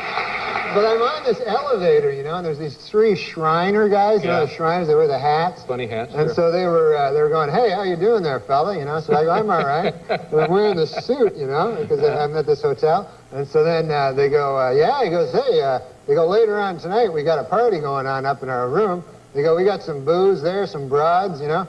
The guy says, you like the broads, don't you? You know? Yeah? So I go, yeah, no, I like the broads. You know? He goes, oh, yeah, no, I know, I wasn't saying anything. I just see by your suit there, I thought maybe you were kind of a how do you do. How do you do? What the hell does that mean? That's a gay man. Oh.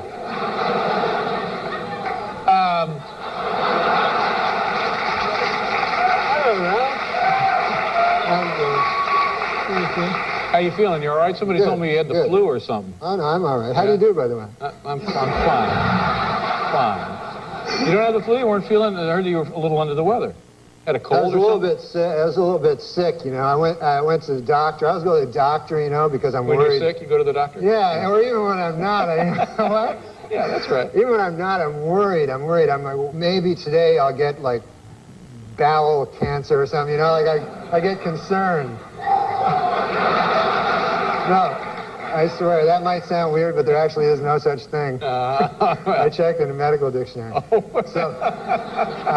But I go to this doctor, and he gives me, like, he always gives me these crazy things. And so he said, I want to, like, test out your body fat. Yeah. You know? Mm-hmm. Meanwhile, I'm a really skinny guy. Yeah. Like, my whole life I've been skinny. I've been self-conscious about it, you know? Conscious. Right. And I always had problems with those words. I always thought conscience. I know. Was conscious. It's fine. Don't worry about it. This is not an elevator with Shriners, so just relax.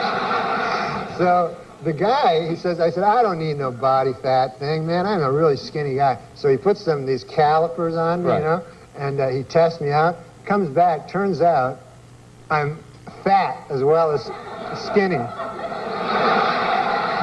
Seems unlikely, doesn't it? He explained it to me. I'm skinny, but also fat. Like, I'm bones and then fat. Around the bones. I have a horrible body. So So the guy tells me, you got to get to one of them gyms. Oh, you know? start working out a little bit. Yeah. So I go to the gym, and holy Lord, have you ever been to one of these? No, I don't go. They're crazy. You got to like, they got the weights, you know? Yeah. That's the big thing, The big weights. weight machines, sure. So you got to like lift the weight. It's really heavy. And then you got to put it down. Then afterwards, lift it again right away. And it's endless. It's like hundreds of lifting. And then afterwards, you're just like sore and you're not big at all. And I don't want to be big. I have no use for being big. Yeah. I'm just, you know, I'm just a guy. I watch some TV. I eat a fish sandwich. You know, I don't got to be big. You know, I don't need abs. You know, what am I going to do with abs? I could show them to my friends. I go, hey, look on my belly. What I got here? Some abs. What are you looking at? Well, nothing. I'm just, you know, but maybe if you worked out a little bit, perhaps Shriners would leave you alone. That wouldn't be a problem at all. Pump up a little. Where do you live here, of course, in the city, because you're doing the show? I live in New York City. Yeah. This isn't a police interrogation. Are you sure? Where about? Where in the city do you live, approximately, not specifically? But... I live at 56 between 8th and Broadway. Okay, and what's your phone number? Just give me 7 digits. All right. What? Your neighbors nice people? The people that live around you? Great people. Every day I meet somebody new. You know, this city's great because of the neighborly people. You know. I don't know. But I did meet one neighbor. Interesting story. You know that this guy. He just moved in, you know, next door to me. So I'm always one to meet the neighbors. You like to chat with the neighbors, yeah, because, you know, so I went over to the guy, I knocked on the door next door to where I live, and I say to the guy, I said, hey, I'm your new neighbor, you know, and I said, good to see you, you know, nice to run into you, you know, welcome to the neighborhood, you know. And so the guy, I said, what do you do for a living there, sir? You know, if you don't mind me asking. You know, what do you do for a living? I'm a nightclub comic, I tell the guy. So he says to me, he says, I work down at the University of Science there. He says, that's a good school, by the way. I can't remember the exact place. Sure. But he says, I'm a professor of logic. Oh. So he says, the guy says, logic. Now, what the hell is that? I never heard tell of that. He says, oh, well, he says it's a kind of a pattern of syllogistic. Well, he says it's hard to explain. He says, why don't I give you an example? So I said, fair enough. Why don't you do that? So the guy says, well, he says, let me ask you a question. He says, do you own a doghouse? So I go, yes, I do. He says, well, then that means you probably have a dog. I said, yes. He says, well, that means you're likely you have a family if you have a dog. I said, yes, I do. He said, well, then that means you got kids, you're married? I said, yes, I am. He says, well, then you're a heterosexual man. I said, yes, sir, I am. He says, well, you see, that's logic there. I asked if simply from finding out you had a doghouse, I made this series of inferences, and I found that you're a heterosexual man simply from the fact that you had a doghouse. Well, I said, good God, isn't that something? Okay. So I said, well, I won't waste any more of your time there, neighbor. And I said, I'll see you later. See you around. Okay. So I said, come by one day and have a chicken with me. So anyways, I left. So I left. So I go to get a bus, you know, to the bus stop. And I walk down to the bus stop, and I'm still thinking about this thing that happened to me, you know. And I'm standing at the bus, and no bus coming at all, you know, and 5 or 6 of us standing around, and one guy lights up a cigarette there, and he goes, as soon as you light up a cigarette, the bus comes. And he smokes the whole damn cigarette, no bus comes. Right. So I said to the guy, well, that theory really worked, huh? And the guy goes, well, sometimes it works. Anyways, the guy goes, what's new with you? I go, well, I had an interesting thing happen to me today. I said, I met my neighbor. And he goes, oh, yeah? I go, he had a hell of an interesting job. I said, he's a professor of logic down at the University of Science. And so the guy says, is that so? He says, professor of logic. He goes, what the hell is that, logic? I said, well, it's a series of Scylla something or other. Right. I said, I can't remember exactly, but I said, I'll give you an example if you want to hear an example. Yeah. So the guy goes, all right, fair enough. So I said, let me ask you this. I said, let me ask you a question. Do you own a doghouse? And the guy goes, no, I don't own a doghouse. So the guy says, oh, yeah, you're one of them gays.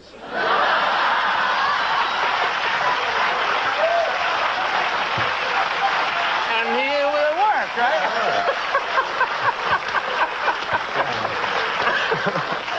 What great stuff you can learn at Yeah, it was that nice. University of Science there. All right. And then the guy, and then get this. Get this. There's more. This gay guy Yeah. invites me to have a chicken at his place. That's some kind of euphemism. Yeah, I don't Watch know. out. All right. Saturday Night Live. And you know, you kind of surprised me because you did MTV Beach House recently, and you know, there's a certain kind of person you expect to show up on the MTV Beach House, and I hear, we'll be right back with MTV Beach House, our special guest Norm Macdonald. I'm like, what the hell are you doing? It's this. What was that? It's this show on MTV, right? I know. And it's at a beach. It's at you a know? beach. And they don't script anything. Like, you know, they do like for anyway. So the dude, the host, was like, hey Norm, do you mind wearing a pair of trunks? You know, bathing trunks? And I go, no, I don't want to wear that. You know, because I'm like, my body's like all weird looking and everything. And everybody else is super hot ladies and super hot men. You know, I don't, you know, whatever. Whatever you. Wow. So, got an issue about that. All right, go ahead. So I'm on the show, right? So they're saying, hey, come on, seriously, put on the trunks. I'm like, no, man, I don't want to. So then they think this will be funny. They go, hey, we're going to show you a fashion show. Some dudes will come out, you know, and show you, you see what you think. I go, what? So all of a sudden, these three dudes come out, right, dancing around in their thongs and shorts and everything. They're wearing thongs or shorts? Which one? Bathing trunks, but some of them are like thongs where you can see their dirty arses. So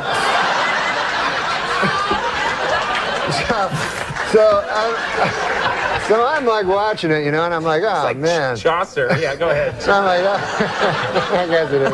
Okay, go Old ahead. English. So I said, you know, oh, yeah, no, I'm pretending to go, oh, yeah, that's funny, right?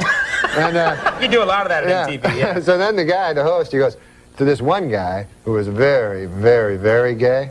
He goes, what? How do you know that? no, I mean, You had a sign? Yeah, he looked very, very gay. He says to this dude, he says, hey, I'll give you $20 if you lap dance on Norm. You know what I mean? Right. All of a sudden, this dude like, hey, $20. I guess he didn't have much money. Starts running towards me, right? So I look up. Here's this nude, almost nude dude running towards me, right? So I think in my head, okay, man, pretty soon the guy's going to be writhing around on my lap with his ass, you know? And I don't want that on TV, you know, forever. No, it's okay to talk about it, but you don't want to see it. Right. They videotape that, and it's there forever. So, meanwhile, what can I do? You know, you can't hit a guy because it looks bad. You know what I mean? You know? Even though, of course, a woman could hit a naked guy running at him. Sure, It'd be that's fine. okay, But but- a man can't hit him. Yeah. So I have to think fast. There's only a second. So I bolt. I take off, right? You started running too? Yeah, running down the beach. The guy catch you or no? Yeah, and then I had to come back on. They're like, oh, Mr. Homophobic. I won't let a guy grind his ass into you.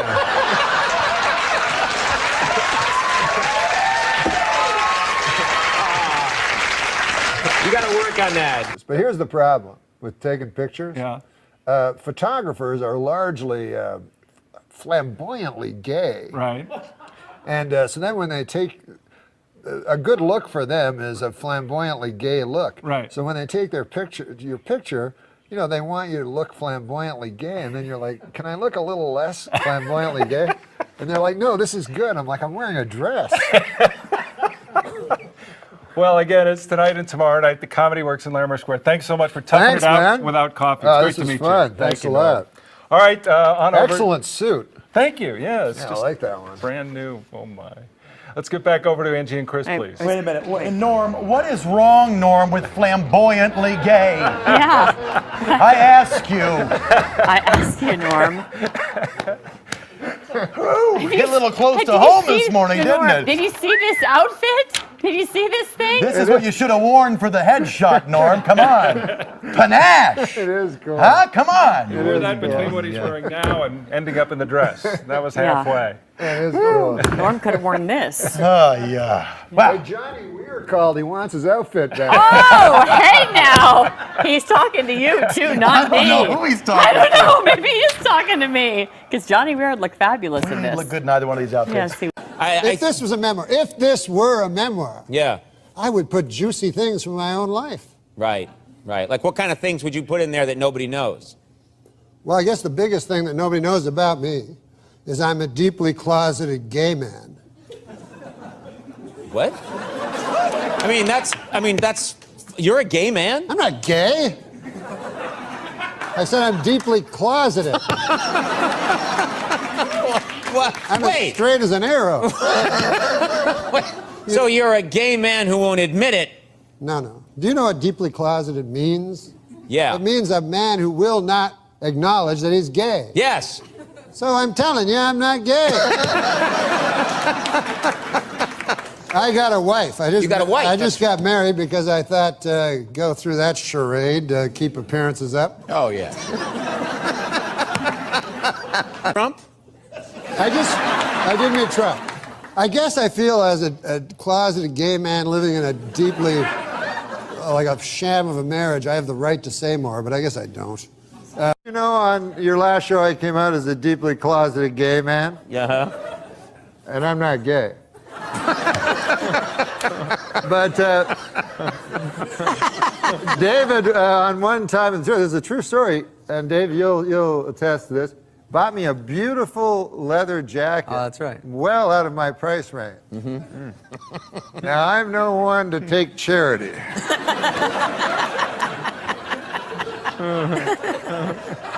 You're doing like a Mark Twain one-man show. All alone in the back. We'll be back. I'm not one to take charity. I'm saying I sucked him off. Surprise ending. You're making me out to be Hal Holbrook over here. What's something people don't know about you? I'm a deeply closeted gay guy. No kidding. Well, I'm not coming out, though. Wait a minute. What are you revealing here today? I'm not revealing anything. I'm saying I'm deeply closeted. Well, that means you're gay. Well, I wouldn't say that. Why would I say that? I'm deeply closeted. No, but that means you're very, very gay, but you don't want to come out. You're so closeted. That I refuse to say I'm gay. Right. Exactly. But doesn't that mean you're gay? Hey, easy, buddy. Oh, this book will reveal much. Now, Norm, when I was young, there was very young, there was a guy on Peyton Place that Chris Connolly played, Norman, you know, and he was kind of like a deeply closeted man. And then there was Norman Bates, Norm from Cheers. They were all fools or deeply closeted homosexuals. Norman, Where Are You? Starring That was Red a funny Fox. play. Yeah. So, Norman, Is That You? Norman, Is That You? That was a funny play. That's what I'm thinking. That's the punchline of that play. Yes, and he's gay. Yeah. So anyways, you see enough of these deeply closeted gay guys named Norm, all of a sudden you go, wait a second, am I deeply closeted? In fact, you admitted earlier in this interview that you are. I admitted that I was deeply closeted, but I will never admit I'm gay. So you're deeply closeted about what? Being gay. Our next roaster used to be on Saturday Night Live. Now he just watches it. Well, up until last week when a hooker stole his TV. Please welcome the incoherent Norm Macdonald. Norm Macdonald is here, one of the funniest people ever. Norm's got a giant gambling problem. He's dropped more coin in a casino than Michael J. Fox at a parking meter. It's a fucking roast. Groany, groan, groan. Norm Macdonald's so stoned he thinks he's at a roast for Bob Seger. I love you, Norm. Wow, you never come out, Norm. You're like the J.D. Salinger of dick jokes. What's the over-under tonight? What's going to happen, Norm? No, I wanted to read something funny, so I'm reading Marmaduke. Oh my God, this is what happens when you book a dais off Craigslist.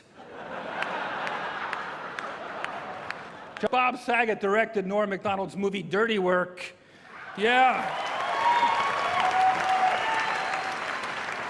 A move that transformed Norm Macdonald into a star, Buck's employee. Did you say something after Star? Norm Macdonald is here. He does an amazing Burt Reynolds impression. And by that, I mean he's not in movies anymore either.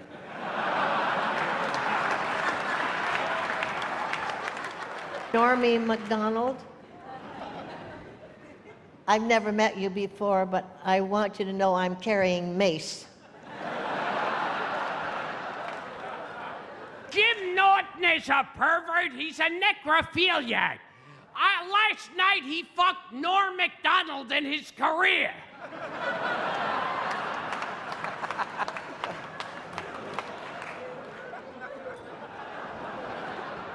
Norm can't stay much longer. He has to get his suit back to his father's coffin.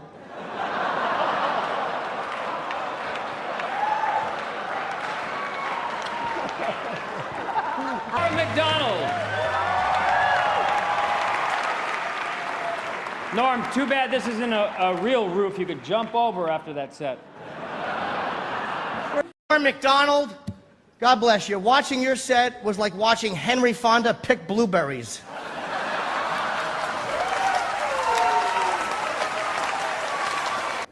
Why, I don't think there's a person in here that would not love to watch Henry Fonda pick blueberries. You know who you look like in profile? Brando. Oh, Marlon Brando? Yeah. Towards the end? I'm not kidding.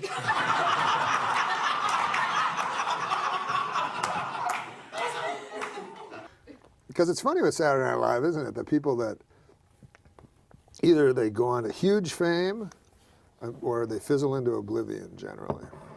Yeah, yeah. And it's... then there's me. And then there's you. No, but... And it won't go away. Come on, baby. This is the New York Times bestseller list, not the New York News. Yes, New York Times bestseller list. And by the way, I didn't know... I call it the New York News rather than New York Daily News. Well, that's great. Anyway... That's Don Rickles channeling me. God bless Don Rickles. I love him so much. I know it's in my fiber uncontrollably. Well, that's good. Look at you. How's this? How's it doing? Hello, ice cream. Having a good time? Running around? What are you laughing at? Because I called your friend a fat pig, huh? You think that's funny? Oh, no, I was just laughing earlier when you were talking to his belly. You get a horse and live in the mountains someplace and don't bother anybody. Got a personality like a dead moth. What's the matter with you? Have you always been like this? How you got this movie, I'll never know. Man, you're a hot fucking piece of ass. Look at that. I do all my shopping at the mall. Have you ever been to Forever 41? Forever 41? Norm, you're dressing like you're going to help somebody move. You're wearing sweatpants to the biggest show in YouTube history. This is the biggest show on the internet. You dress like you're going to paint the set. He can't help himself. Norm, thanks for dressing up. Hey, Sarah, listen, man. Congratulations. That's the 100th time that joke's been done tonight. You're putting your life on it. You dressed like horseshit tonight. No, that was Adam Megan's fault. That was Adam Megan's fault. I told you to bring a wardrobe. Some kind of a host coat. But that was you Adam got Megan's a fault. thing with a hood. But that was Adam Megan's fault. But then fault. you're reading these. This is you. It's true I have a small world. But I now live in a community. And I have my mother who lives in the next building. Mm-hmm. Are you in a condo? Yes, I have a condo, and then my mother has a condo. What time do you go to bed at? No, what time do you wake up in the morning? It depends on when I go to bed, but I go to bed pretty late. I'm guessing. Yeah, because you know what So you're done cuddling with your mom, and it's lights out about what time? My mom goes to bed early. So it's back to the unit. But Mom, remember, I got to stay up and gamble. remember, I live in a different place than my mother. That's not what I hear. Sleep in a different bed. That's not the way I heard it. But I may be wrong. Is there gambling? Is there daily gambling going You have on? me like Norman Bates. Let's see now your montage. This is very exciting for me because I never got a chance to see it. I trimmed the fat. I think I got a nice short package here of all You the greatest trimmed the hits. fat. So Let's if take we a look. could, let's roll the clip of the first day of the Masters. Thanks for doing this. Yeah. I'm up to 243.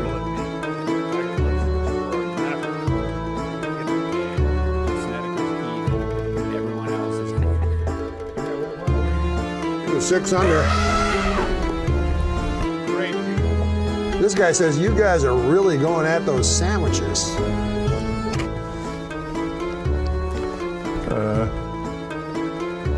Boy, those salt and pepper ones are peppery.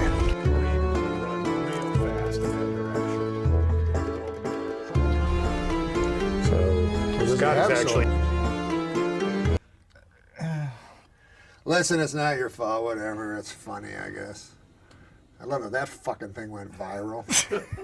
There's a good chance it might. You see your face? Oh yeah, it's me with a huge fat fucking face. Yeah, I didn't want to be the one to say it. Yeah, I've been having a lot of trouble. My doctor, he said he's not a very nice guy. He said, open your mouth and say oink.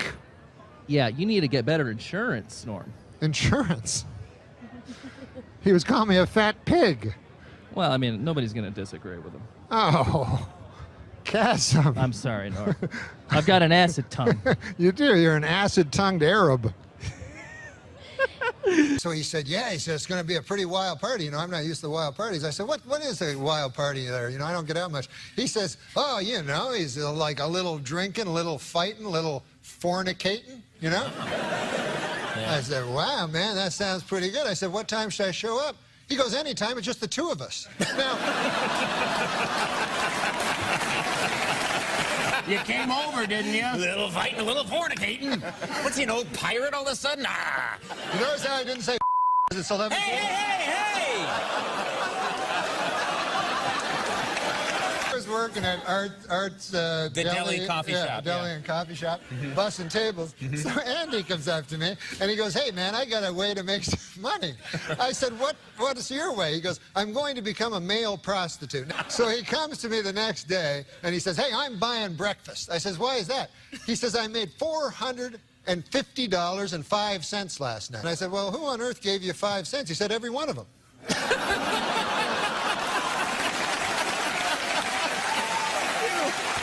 He says he's mature, and I think it's because he's telling my grandfather's jokes. Stop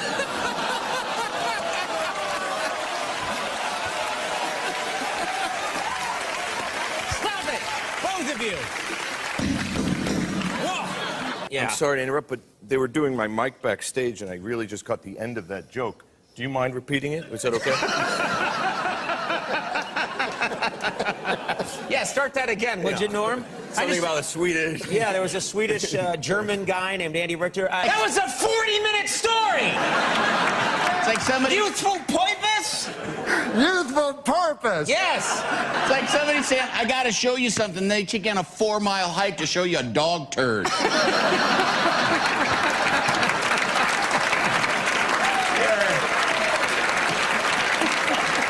at it. Okay. Well, there's your reel for CBS. I have not seen you in so long. I know, it's been a and while. I love you.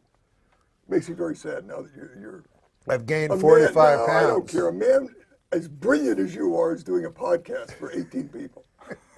And Kim Kardashian's mother has a talk show.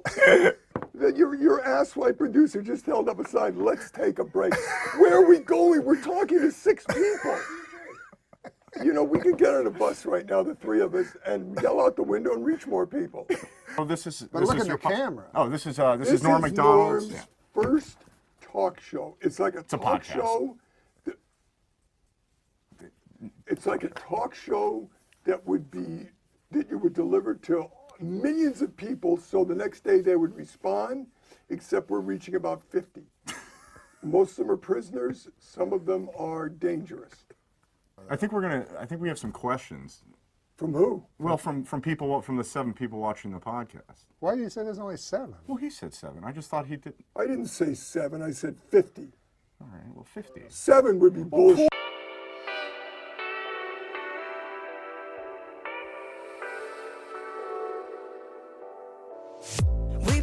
this road together. We've been seeing the colors fade. You know that I introduced you and Kevin Nealon to each other? Yeah, I do. I know that. I knew a lot of things before you started doing this stupid podcast. Let me tell you something. Why don't you get something that is semi-professional? You're a bunch of asswipes. Right now I'm getting on a bus and I'm going to scream out the window and I'll reach 20 more people than you did tonight. I'm telling you, don't ever call me again. Don't ever try to get a hold of me. I will never do this show again as long as I live. And then I'm gonna do the woo. Yeah, yeah! Oh, wow. Yikes. Sorry. Yo, we're back. Like, comment, subscribe, share the video, please. Please. Tell them why, man. Because we also have other videos. Like our BTBs. And the Wasted Studio performances. And a few other things that you guys might like. So, check it out. We're just trying to get a new pair of shoes. You know what I'm saying? If you Need like some these shoes. reaction videos, we got so much more. So let's see what we're getting into today. Oh, we got that man. A lot of y'all like the previous. You know what I'm saying? Yo, you know what? Let's just give a round of applause for Norm. Blessing us even in depth. You know what I'm saying? And thank y'all so much for sending y'all requests to we watch actually these other got ones. this request. Yeah, it was with Golf Tiger Woods. Golf and Tiger Woods, you know what I'm saying? You know what I'm saying? We doing Shout out to you. Norm is that guy, clearly. You know what I'm saying? It seemed like everybody enjoyed the video for the last time. That's a you know what I'm fact. saying? Y'all clearly did. There's a bunch of y'all that are new here, so shout out to y'all. And, you know, we're going to get to this Norm Macdonald because that's the guy right there. All right.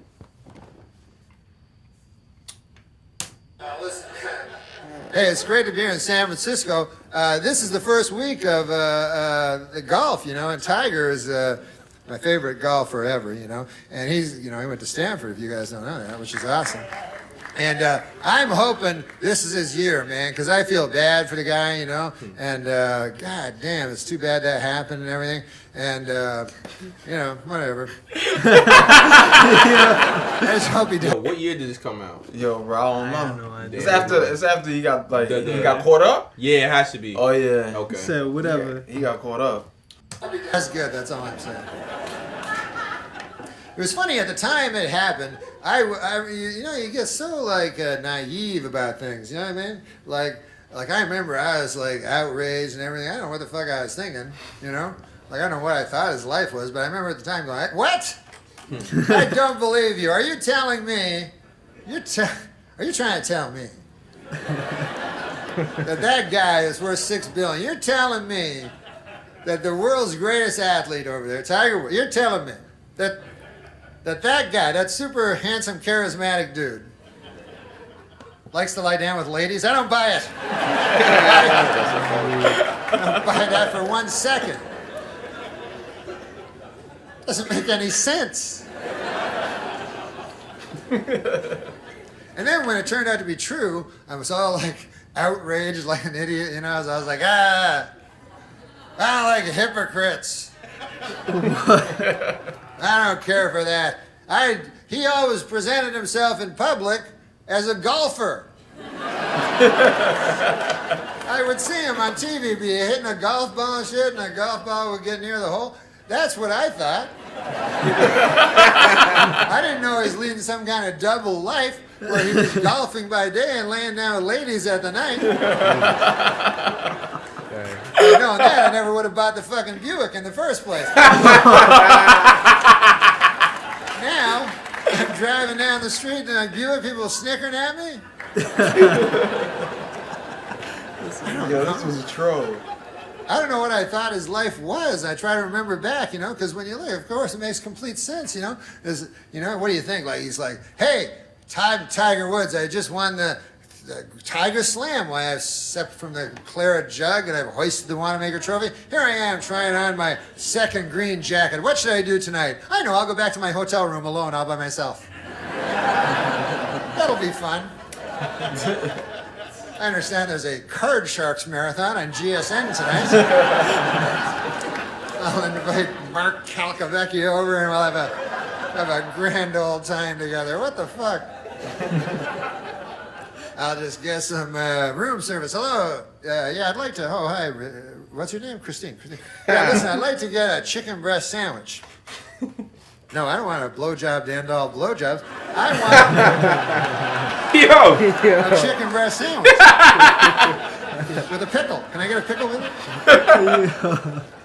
Can I get an eighth of a pickle? Like lengthwise sliced? So I would just have 1/8. Do you have anything like that down there? But see, I don't think that he's like the people think of him as a sexual predator or something, you know. But but I don't think that. I think the girls went after him, you know. I don't think he's trolling through Perkins trying to find waitresses, you know. I think it's like he's in Perkins with his lovely wife enjoying a piece of pie, you know, and then he leaves, and then the waitress runs out and she goes, "Oh, you forgot this thing. Plus, I'll fuck you tomorrow if you come back." Oh my God. So he has the, you know, the temptations of the flesh all the time, you know, and so you know you got to take that into account, you know.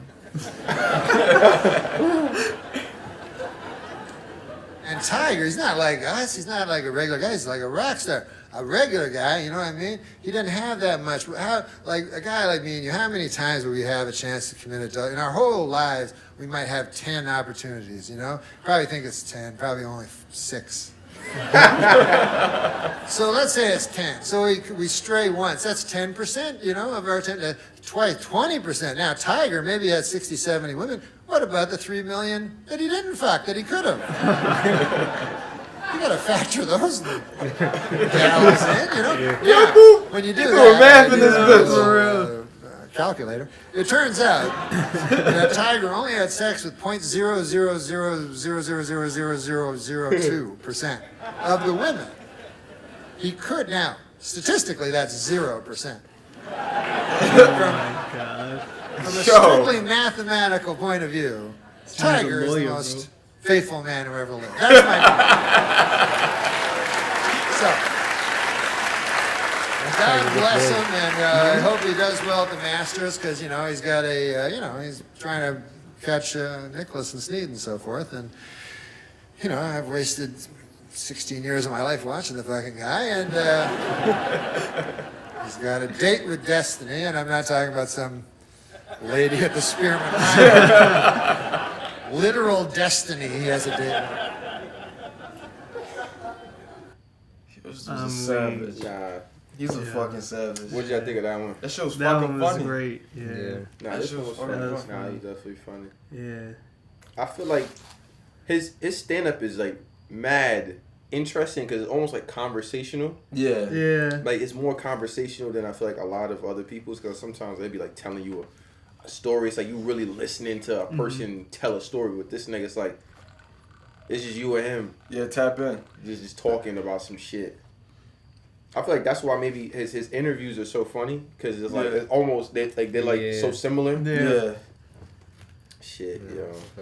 And this is Norm, man. Norm is a fucking Rest guy. in power, man. Rest in power. Yo, you know what some dude said? He was like, I feel like he wouldn't like people saying rest in power. Suck a dick. Fuck. Rest in power was best and rest in peace, bitch. Like, what the fuck I don't you get talking that. about? You sound like a cocksucker. That Shout out to everybody out there, though. You know what I'm saying? We love y'all. That except that motherfucker who said that shit. Stupid bitch. Fuck you. Damn. Yo, if you haven't seen the previous Norm reaction, watch that. Go check that shit out right now. You know what I'm saying? That shit will be there. It will be there. Somewhere. It's like right over here.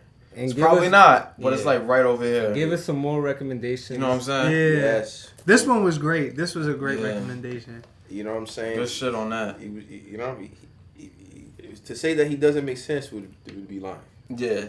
All things considered. He had math, bro, to back it up. That ass. Have math. He had the statistics. You can't argue with math. Yeah, statistics is saying something. Numbers don't lie. You know what I mean? Numbers don't lie. Yo, what's Tiger Woods doing right now? Who the fuck? Getting money. I don't know. Yeah. Getting money some way, somehow. Getting money. Still fucking? Yeah, they ain't together. Yeah. They ain't together. They probably like 50-50 custody and he doing his thing. Yeah. Ain't a damn thing changed. You know what I'm saying? Change. It's true. And you know what? Ain't Fact nothing check finna that shit. change care except the bank account, baby. We going up, all the way up. Like and subscribe. Like and subscribe. Right now. Share the video. Share the video. Share the video. Check out the previous videos. And just like that. Woo! We off. Yeah, yeah.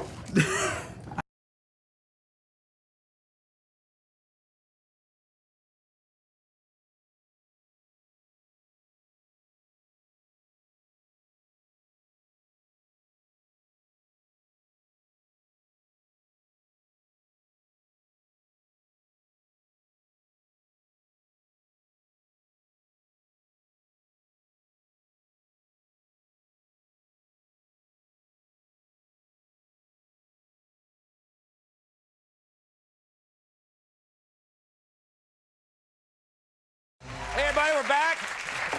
Here with Norm Macdonald, and you were talking about going to the cat hospital or the pet hospital in the last segment. I understand you actually had to visit yourself. Yeah, the hospital. I went. What happened was on the show, on the Saturday Night Live show. Yeah, that show. Yeah, I know that show. I was on that, and Dennis Rodman was a guest. Dennis Rodman, right? And so we thought it'd be funny if he headbutted me, you know. So he headbutted me, but he did it really hard, you know. Do we have a? I think actually someone supplied the clip. This is you're not kidding around. This is a real clip of what happened. Let's show that, Liz. You're gonna have to learn that there is such a thing as rules, Dennis Rodman. Do you understand that? Sure, man. I understand. Yeah? Good. Wait a minute. It did look like he. Yeah, that really. You heard that?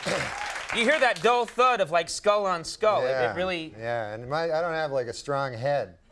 I haven't been working it out lately. Really? But he has like an athlete's head, you know? But no, beforehand he said, like I said, hey, don't hit me with your head, or no, you know, don't really hit me. And he goes, no, Al. He goes, he had this thing where he was going to put his thumbs, and as soon as he touched my thumbs, I go back. And then he got all excited and headbutted me. So, like... So did you feel him like pull the thumbs back and then real head was coming at you? And so I like blacked out for like a minute. And then the next day I had this huge headache. So I thought I was going to die, you know? And so I went to the hospital. I went to I don't want to say the hospital, but I went to this hospital and to emergency, you know? And they're all like, they're the craziest guys in emergency. All like crack. Everybody's on crack. You know? Every emergency is a guy on crack. Yeah. So I went in and they go like, hey, how much crack do you have, you know? And I go, I'm not on crack. And they go, what happened? I go, Dennis Rodman headbutted me. On the TV. He headbutted me on the TV. So they go, yeah. Right. How much crack, Yeah. So what happened? Anything wrong? I don't know, man. They said, like, you can't tell. They said, like, the only way you can tell is if later on, if you go to sleep and you don't wake up. Yeah. That's why you didn't mention the name of the hospital. Yeah, I don't want to mention it. I didn't know this, too. If you go to emergency, you got to pay. They keep sending me bills, like all kinds of bills. You thought it was free, that you could just go there and... Yeah. I'm from Canada. It's all free there. Oh, okay. Now, you know, I guess I've known you for, I don't know, for a little while now, and you've come on the show a bunch of times, and we've gotten, you know, and I was kind of surprised because someone told me that Norm Macdonald, has gotten kind of, you know, superstitious, and I thought, that's odd, because I don't think of you as that kind of person. I never was. I was always a doubting Thomas. I couldn't think of the name. I was always a doubting, I was going to say Fred for some reason. I was always a doubting Thomas, you know. I was always, that stuff, that's not true. That's a load of stuff, you know. So, but then I had this thing, you wouldn't believe it. You know, it opened my eyes and made a believer out of me. What happened was I had a dream, and it was like the number 7 in my dream. A giant number 7. Wow. It was the most vivid dream I ever had. So I wake up from the dream, right? I'm with you. Yeah. So I wake up from the dream, from this number 7. I look over at my clock, 7 o'clock, right? Wow. So I get up. It's not that coincidental. No, I'm just sort of going along with you. Yeah. So then I go out and I decide, hey, why don't I take a cab, you know? So I get in the cab, and it's cab number 7, I notice, when I'm in the cab. now I'm starting to get a little freaked out, you know? And so I say, hey, take me to the track. I enjoy playing the ponies, you know what I Sure, mean? I hear what you're saying. Yeah. I like going down there, Conan. I like visiting my money. So, you crack me up. My uncle used to say that. So I go to the track, you know, and I say, okay, what do I owe you there, fella? He says, $7.77. Oh. I said, good Lord. I said, I thought it was like 40 cents. Anyways. So I go, here you go. I pay him, you know. I gave him like $8, you know. Right. So I walk through gate 7, you know. Went up to ticket window number 7 there at the horse place, you know. And I look up, they have the form there, you know, the racing form shows you all the races. So I look and I see in the 7th race, there's a horse called Lucky 7. And he pays 77 to 1, you know? So I say, to hell with this. I say, I'm going to pull out all my money. I pull out all my money. I had like $700. Wow. Pull it out. I said, put this all on Lucky 7th and a 7th, you know? I go watch the race. Damn if he didn't come in 7th. That's incredible. What an amazing story. Well, that's an incredible story, Norm. I'm sorry about cursing. I forgot that. That's all right. We're on cable by now, I think. Listen, let me tell everybody where you're. The Saturday Night Live this weekend's a good one. It's a rerun, but let's get real excited about it. John Goodman and Everclear are going to be on that show. Yeah, they're great. People should check that out. And Rita Rudner, the Sonny Burgess and Rosie Flores combo coming up. Norm Macdonald, thank you very much for doing it. We'll be right back. Stick around.